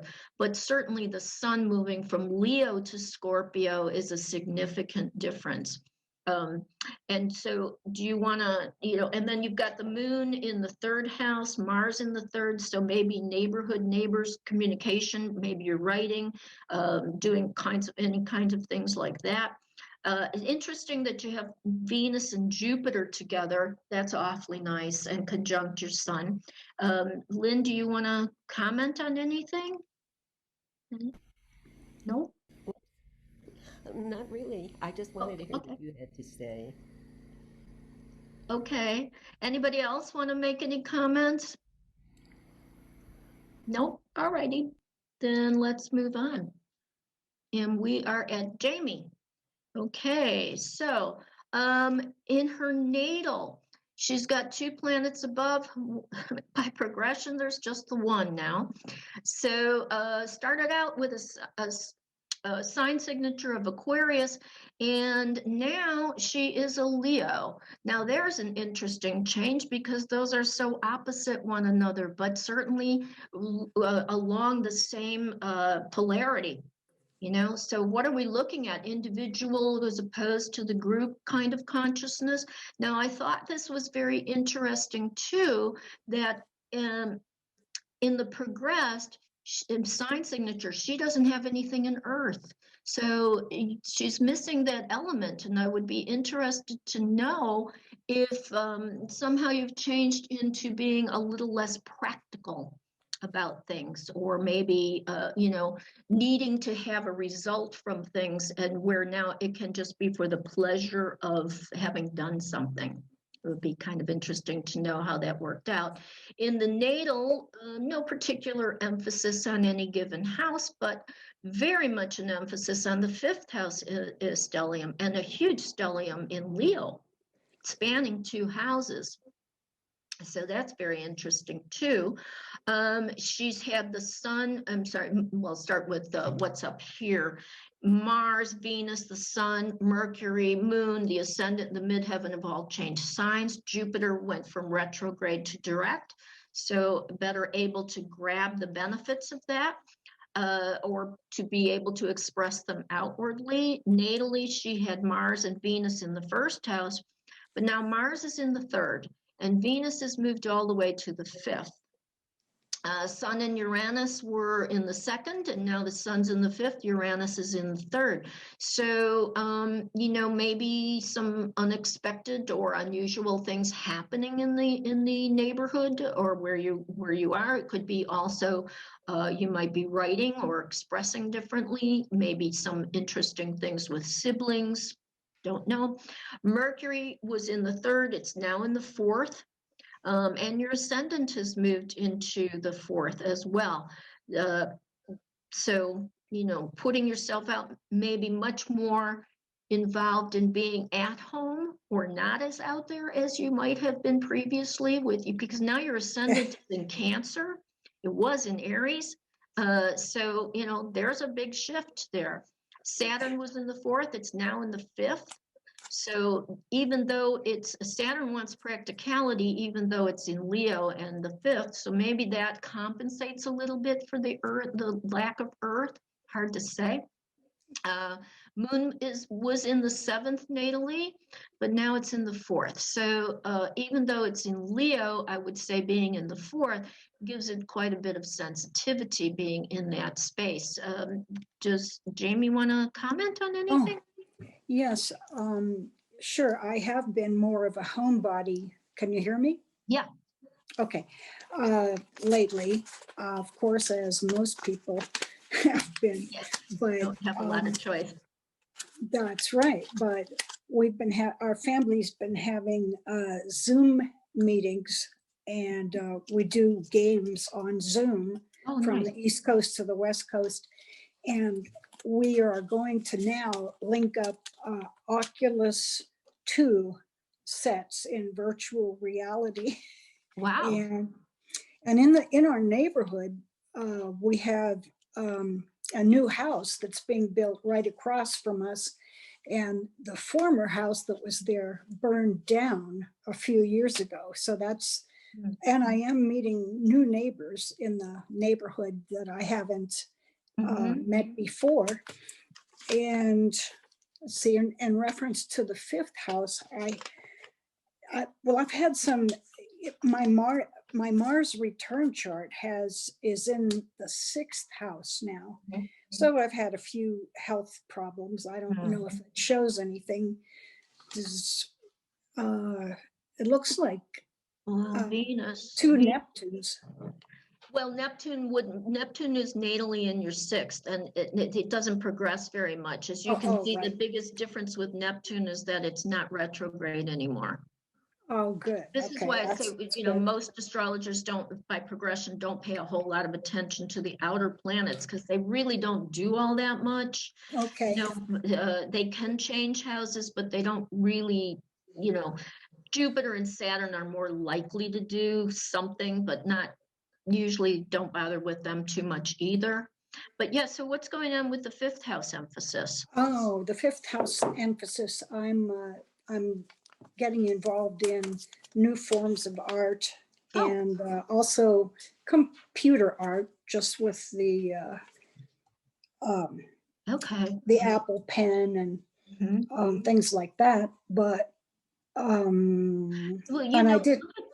I'm sorry to interrupt you, but I'm thinking, with Uranus in the 3rd, these are new forms of communication you're experimenting with artistically, with this emphasis on the 5th. Yes, I see that. Go Well, ahead. I'm sorry, I interrupted you. oh, no, this has been very helpful. And you can, if you have any other insights, I'd appreciate it. But if you also want to move to the next person, that's cool. I just find it interesting. Have you noticed, it's interesting that you don't have any earth in the progressions. Does that, so have you felt less grounded? And not that that's not a bad thing, just All the it's a animals, thing. I agree with you. All the animals ate my flowers that I had in the garden. The fence fell down, and I tried to, the only things I'm trying to grow are just a little bit of lantana back there, and it just looks so, I mean, usually I would plant more things, but I haven't. So I guess I could. So maybe that's manifesting in your garden as opposed to not possibly. feeling grounded. Maybe I should start walking barefoot and on the ground.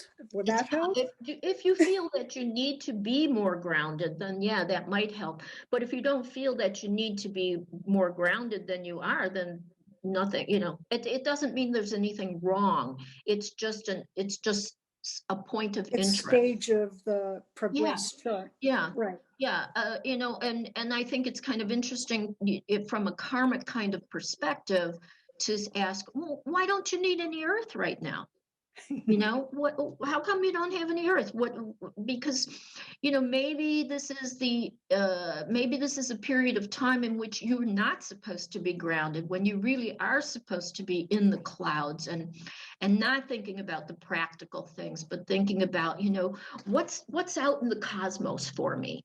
And from what you were saying, that the things that you're working with, they sound pretty progressive, pretty out there, the more of cutting edge technology type of things that have come into our general milieu, if that makes any sense. I don't know what I'm saying anymore. No, that's fine.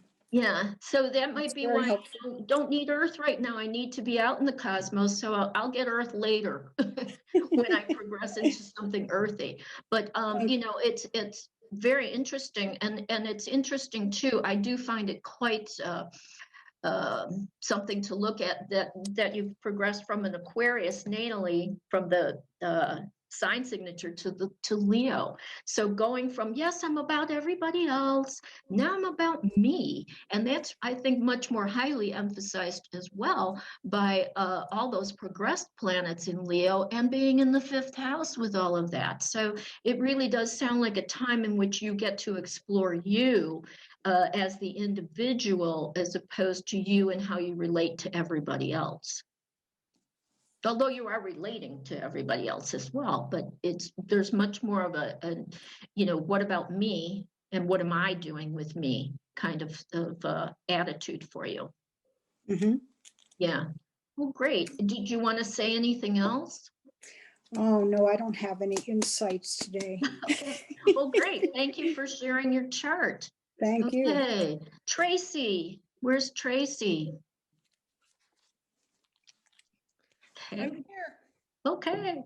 Hi, Tracy. Let's see. I don't see you in my screen, but that's okay. When you start talking, theoretically, you should come up.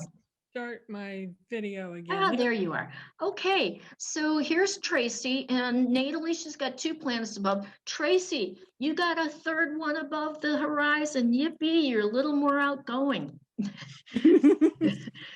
It happens to be Saturn, so who knows. But interestingly enough, when you started out natally, you had no cardinal signs. Nothing was in a cardinal sign. And your sign signature was Virgo. But by progression, this I thought was interesting. You have equally now Taurus, Aquarius, and Scorpio. You came out with fixed. It can be earth, air, and water. But you have no fire. You've lost fire. So you came out equally with earth, air, and water fixed. So that's Taurus, Aquarius, and Scorpio. It's a kind of an interesting blending. I don't know, but you have 3 cardinal signs going on in your progression. So that gives you a little more, let's start something up and do something. But I thought it was interesting that you moved into having so much fixed, and wondered, how have you noticed a shift? Like you get things done, like you're able to start things and actually get them done, and maybe you weren't as much of a starter before? Just curious. I'll have to think about that. I'm not sure. Okay. Okay. And so in your natal chart, we've got a 1st house and a 3rd house emphasis. And in the progressed, it's moved into a 6th house emphasis. Not heavily, but yeah, you've got 3 personal planets in the 6th. Sign changes, we've had a midheaven change, ascendant, Venus, Mercury, Sun, and Moon. So, this is why we're looking at the personal planets in their progressions, because they're the ones that we can be sure are actually going to do something. So you had the Sun conjunct Mercury natally, and it's still conjunct Mercury, a wide conjunction, but conjunction nonetheless, and depending on what you use as an orb, that's, maybe there, maybe not. Pluto was stationary retrograde when you were born. Now it's just retrograde. So at least it's doing something rather than just maintaining some energy. Uranus and Mars were direct, and they're now retrograde in your chart. Now that Mars retrograde, can be like an internal fire, an internal push. Do you have any comment on that? I don't know how you feel, and maybe it being in the 2nd house as opposed to the 1st house, there may be a push for accomplishment of what you want to do.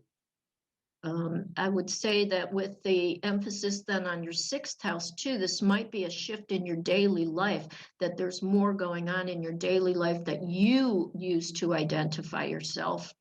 And Mars in the 2nd says, and here's what I value, and I'm going after that. I don't know if that fits. It might. Saturn moved out of the 6th. Now, it's always going to be there because it's natal, but, having it move into the 7th may take a little bit of energy away from it in the 6th in terms of, maybe not as routine or drudgery of daily life kind of thing, although it's really operating in both the 6th and the 7th because it's conjunct the 7th house cusp. But you've got the Sun has moved from Sagittarius into Aquarius, so still Aquarius I think has a little more seriousness to it than Sagittarius does. It's not a value judgment by any means. I don't think astrology makes value judgments, but you might be thinking more on a global perspective than you had previously, but you've been in Aquarius for 24 years already. So, you might have forgotten how it used to be. I don't know. And then let's see, Mars, we said in the 2nd, Venus, Mercury, Sun, 4th house, they're now in the 6th. So they've all been moving together. Saturn was in the 6th, now Saturn's in the 7th. Have you had any kind of changes more serious in relationships, gotten married, got divorced, any kind of thing where Saturn moving into the 7th, really being in the 7th, might have affected what you were doing? And if you don't want to answer that, you don't have to. I haven't had any changes in relationship. Okay. More responsibilities maybe with other people that are close to you. More seriousness about it. I don't know. Okay, Moon was in the 10th. Moon's now in the 11th. So, some ideas of well, and with the Aquarius, that is interesting with an emphasis on the 11th. Now that your Sun, your Mercury, and your Venus are in Aquarius. So have you, do you feel more connected in terms of groups or needing to be in a group? you or connected to organizations. Your midheaven is there as well, so you could be prominent in it. The moon would have been in there about 16 and a half months. So a little over a year and a quarter, something like that. Year and a third.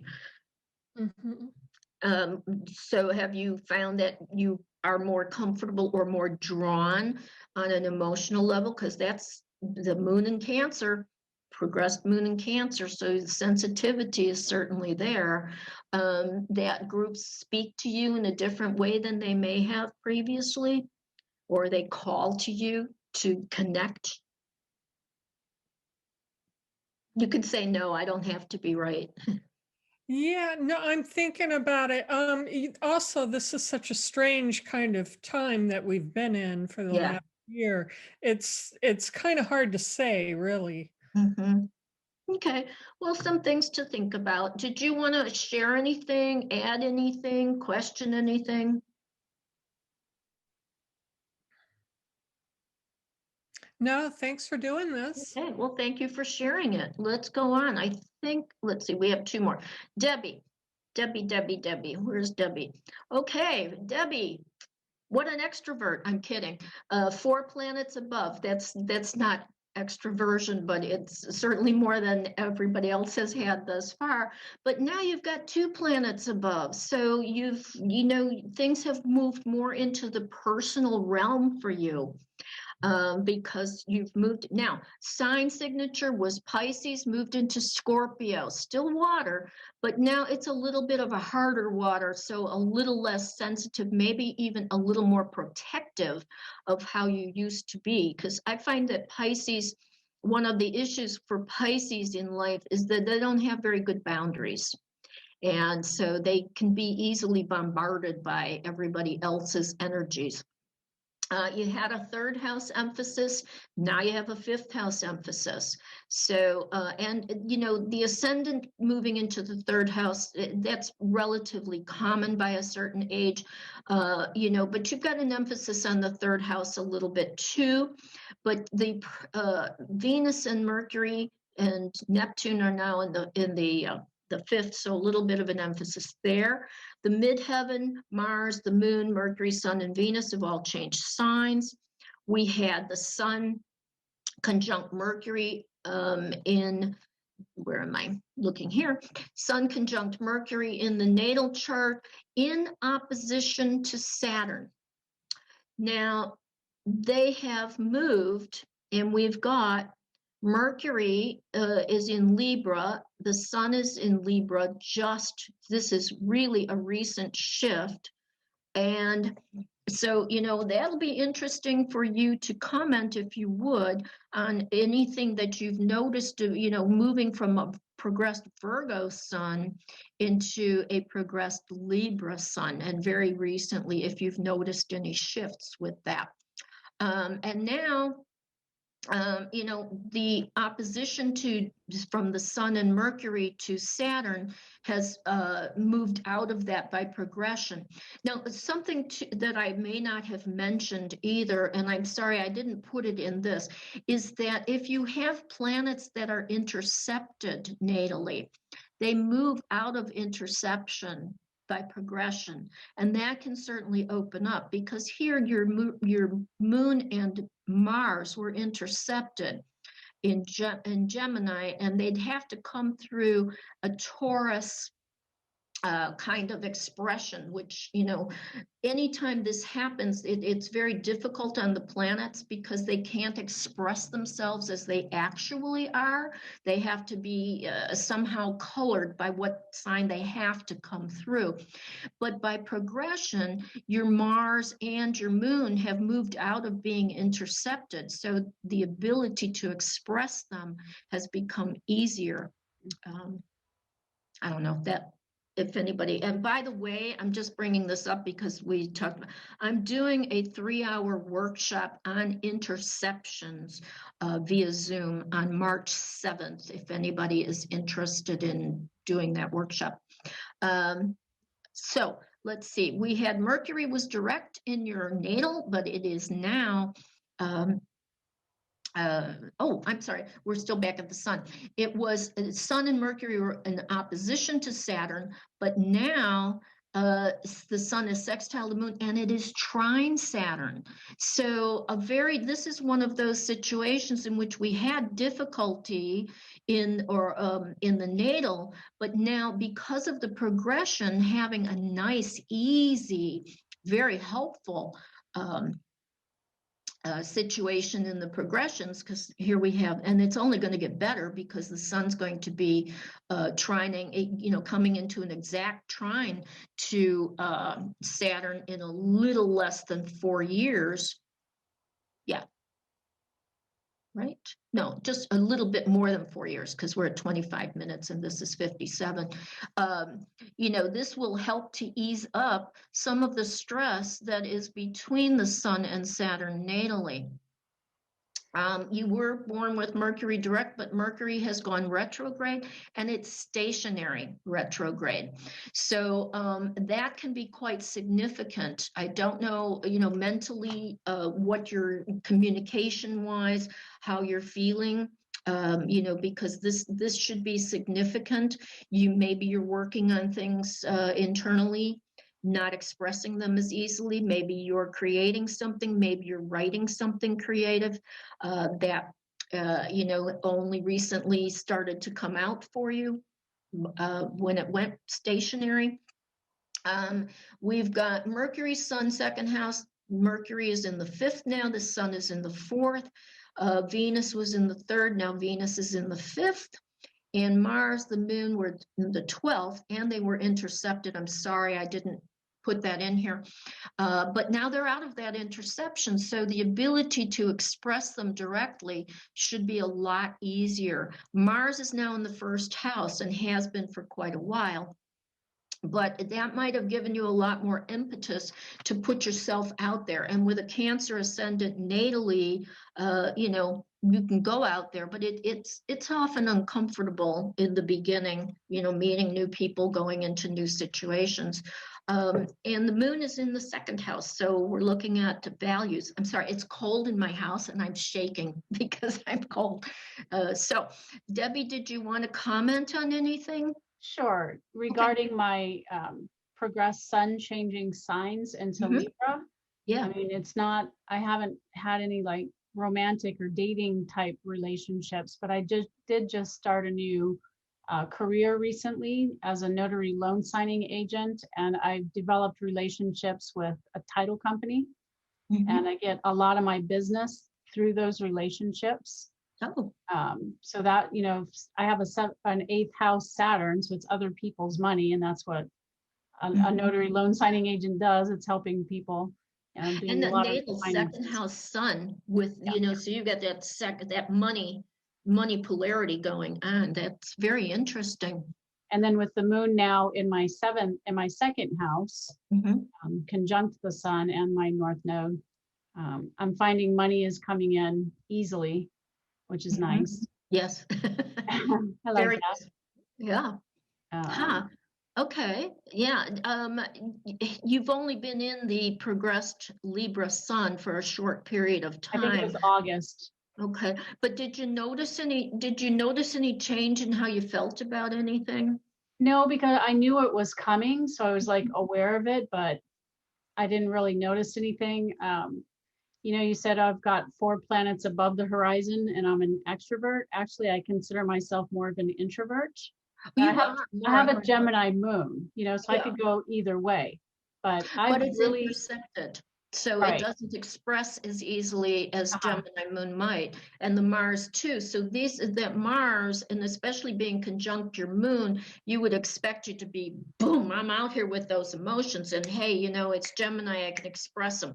But because they have to go through Taurus, it's not that easy, and they're in the 12th besides. So so this, but you've had them both move out of that interception for quite a long time already. But so that helped. But yes, go ahead. I'm sorry, I interrupted. Well, during this past year of the lockdown, I have really enjoyed it.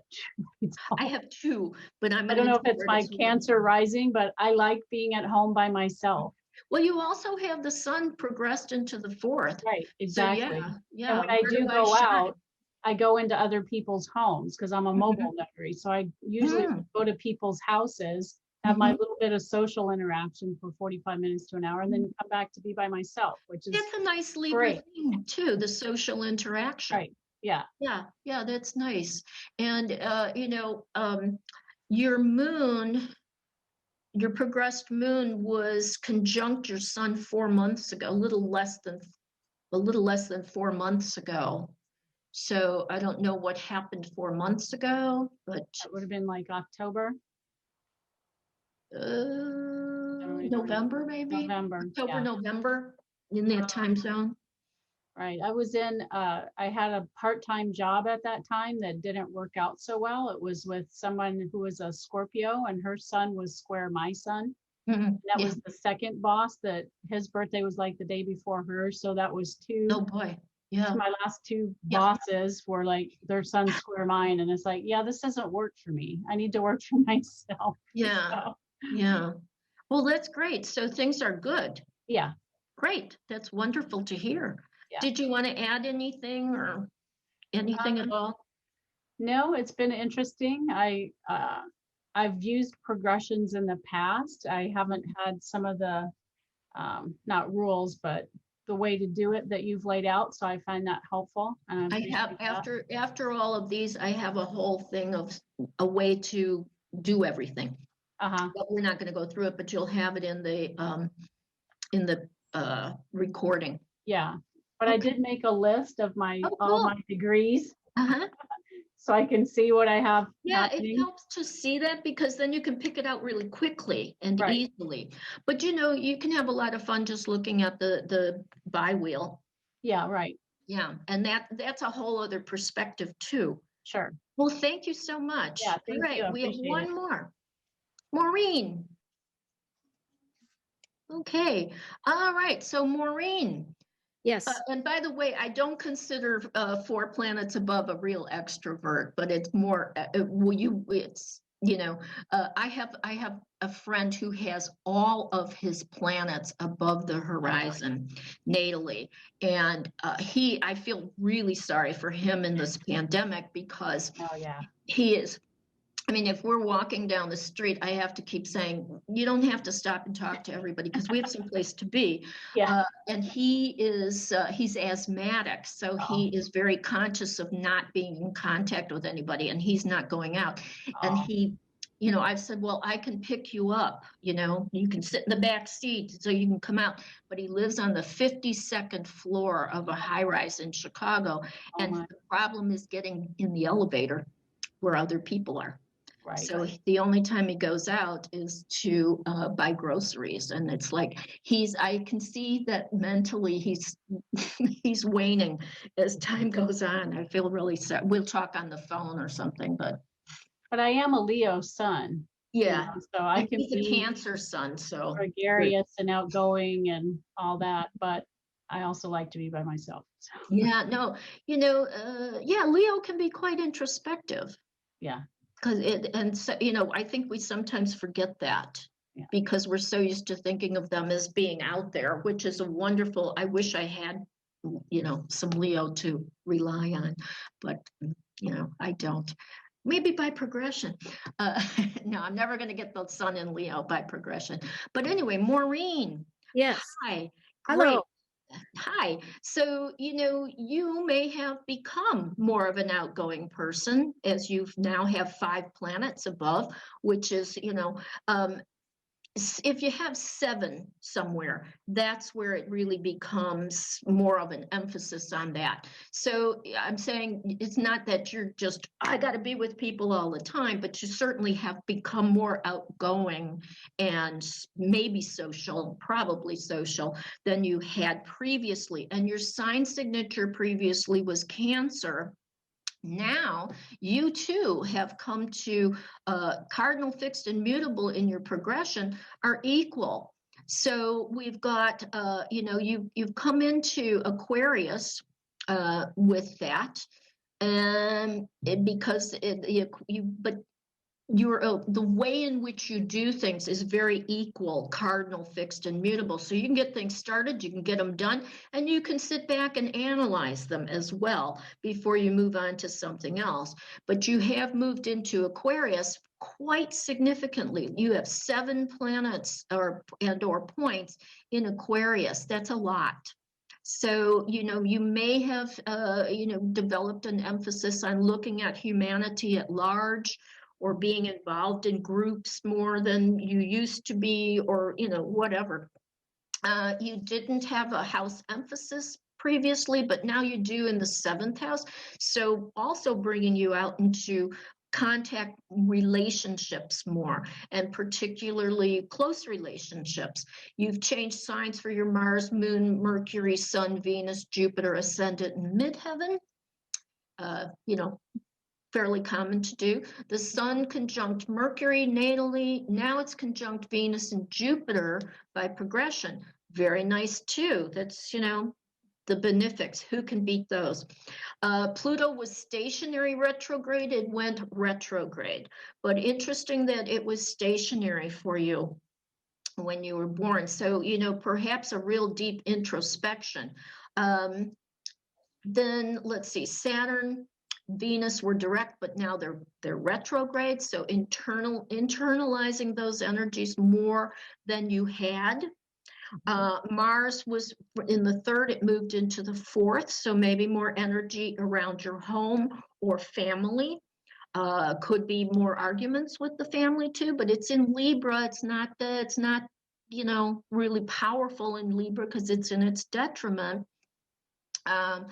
And the Moon was in the 4th, but now it's in the 11th. So more emotional connections in groups, but it's been there for quite a while. It's been there, let's see, we're 2 degrees short of 30. So, sorry, I'm terrible at math, but, it's been there for a couple years. For sure. So you've had plenty of time to get used to it. And in 10 more months, just under 10 more months, it's going to be moving into the 12th. Okay, let's see. We said the Moon was in the 4th, now it's 11. Mercury, the Sun in the 5th, and they've now moved, Mercury's in the 6th. So I don't know, does that play out differently in your daily life? Have you noticed, and it's been there for quite a while too, but more communication in a daily life or whatever than it used to be? And the Sun in your 7th, so relationships, really close relationships have taken a prominence that they didn't previously have. And then Venus moved from the 6th into the 7th, so probably also bringing, and especially with Jupiter there, but Jupiter's always been there. So you may not notice that part, but Venus may have attracted more close relationships to you than you previously would have. Would you like to speak to this? Well, I'm a novice, so my interpretation wouldn't be. Well, but how do you feel about? I mean, did you notice any changes? Absolutely, absolutely, and the whole extrovert piece was I was a teacher, so of course, and a teacher of art, so of course you have to communicate. And so I consider myself a situational extrovert. When it's necessary, I'll pull it up. When it isn't, I'm just fine, to take it all in. There have been some very big changes, kind of a return spiritually and consciously, and everything just fits perfectly. I mean, it really does make a lot of sense to me. Good. These progressions, even though I don't fully understand them, it does make a lot of sense. Well, look inside yourself and think about how you used to be, how you've changed, how you've gone through changes, because that'll help you to see as you go back. I don't know if you have software for doing charts, because that'll help you, because you can also go on astro.com. It's free. Personally, I don't love the chart format, but you can, rewrite it. You can draw it out on paper for yourself and see it more easily. But you can see at different points in your life where something significant shifted, and go back to that time and see what happened at that time, because that's often very interesting to see. Now, I haven't put any transits on these charts, but that would certainly be another layer to put with the progressions to do the transits, to see how, how that has, also affected where you are in this life with what's going on. Okay, did you have anything else that you would like to add, Maureen? Other than the astro, is there and something that would help? I have a list of books at the end. I wrote them out here, so I think they're very good. And they're certainly not the only ones. They just happen to be ones that I have and have found very helpful in understanding. As I say, I think the Sophia Mason, if you're only going to get one book on progressions, I think that's the one to get. But that's just my opinion. Somebody else might have a different opinion. So thank you very much, everybody. Here's what this we're not going to go through. Oh, Anita, you have a question? Would you want to unmute yourself? I see you've raised your hand. Yeah, I did. Okay. You don't have mine. Is it too late to do mine too? Yes, it is too late. I'm sorry. Okay.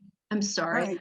Right. Okay, analyzing the progressions. This is just a way, some step by step. You certainly don't have to use this. It's just a guide, and seeing it's just a way in which you can organize yourself to get through this, and interpreting and integrating the aspects. Just something that gives you a step by step to help you get going with it. Here are the books that I said. The Changing Sky by Stephen Forrest is also very easy, nice read. As is The Art of Predictive Astrology by Carol Rushman. This one is really nice because she covers transits, progressions, forget what else, but a bunch of different things, real easy to read. And this Progressed Horoscope Simplified is the latest one. I haven't looked at this in a couple of years, but I thought it was very interesting. And it's written before 1928, so there's no Pluto in it because they hadn't discovered Pluto yet. But also very interesting and nice. But as I say, I think if you're going to get one, what I like a lot about the Sophia Mason book is that she's very clear. She's really a great writer in terms of telling you how things work and then she has a whole like cookbook type section for every planet and what it's the aspects that the progressed planet might be making. So a lot of really good information, and she has a whole separate section on the progressed moon. So I like I say, I think if you're only going to get one, that's a really good one to get. And then,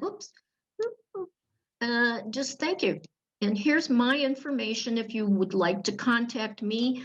And as I said, if you're interested in a interceptions class, that's going to happen on March 7th via Zoom.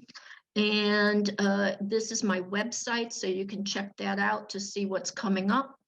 And this is my email address. And thank you all very much for letting me join you today. Oh, Thank you. That was good. Thank you. That was great. thank you, Lynn. Oh, I'm going to stop sharing so we can see each other. So, and you're gonna send out that recording? Yes, we will You don't have need to send it the to link me. to the. Yeah. Okay. Yeah, We will. I should have have it done by tomorrow. Yeah. Oh, yeah. You don't need to send it to me though. I'll never look at it. I want to forget it. No, no, I'm kidding. But thank you all. Have a wonderful rest of the weekend. And as one of my cohorts says, trines to everyone, I hope. Thank you. Yes, Bye-bye. thank you very Bye. much. Bye. Bye.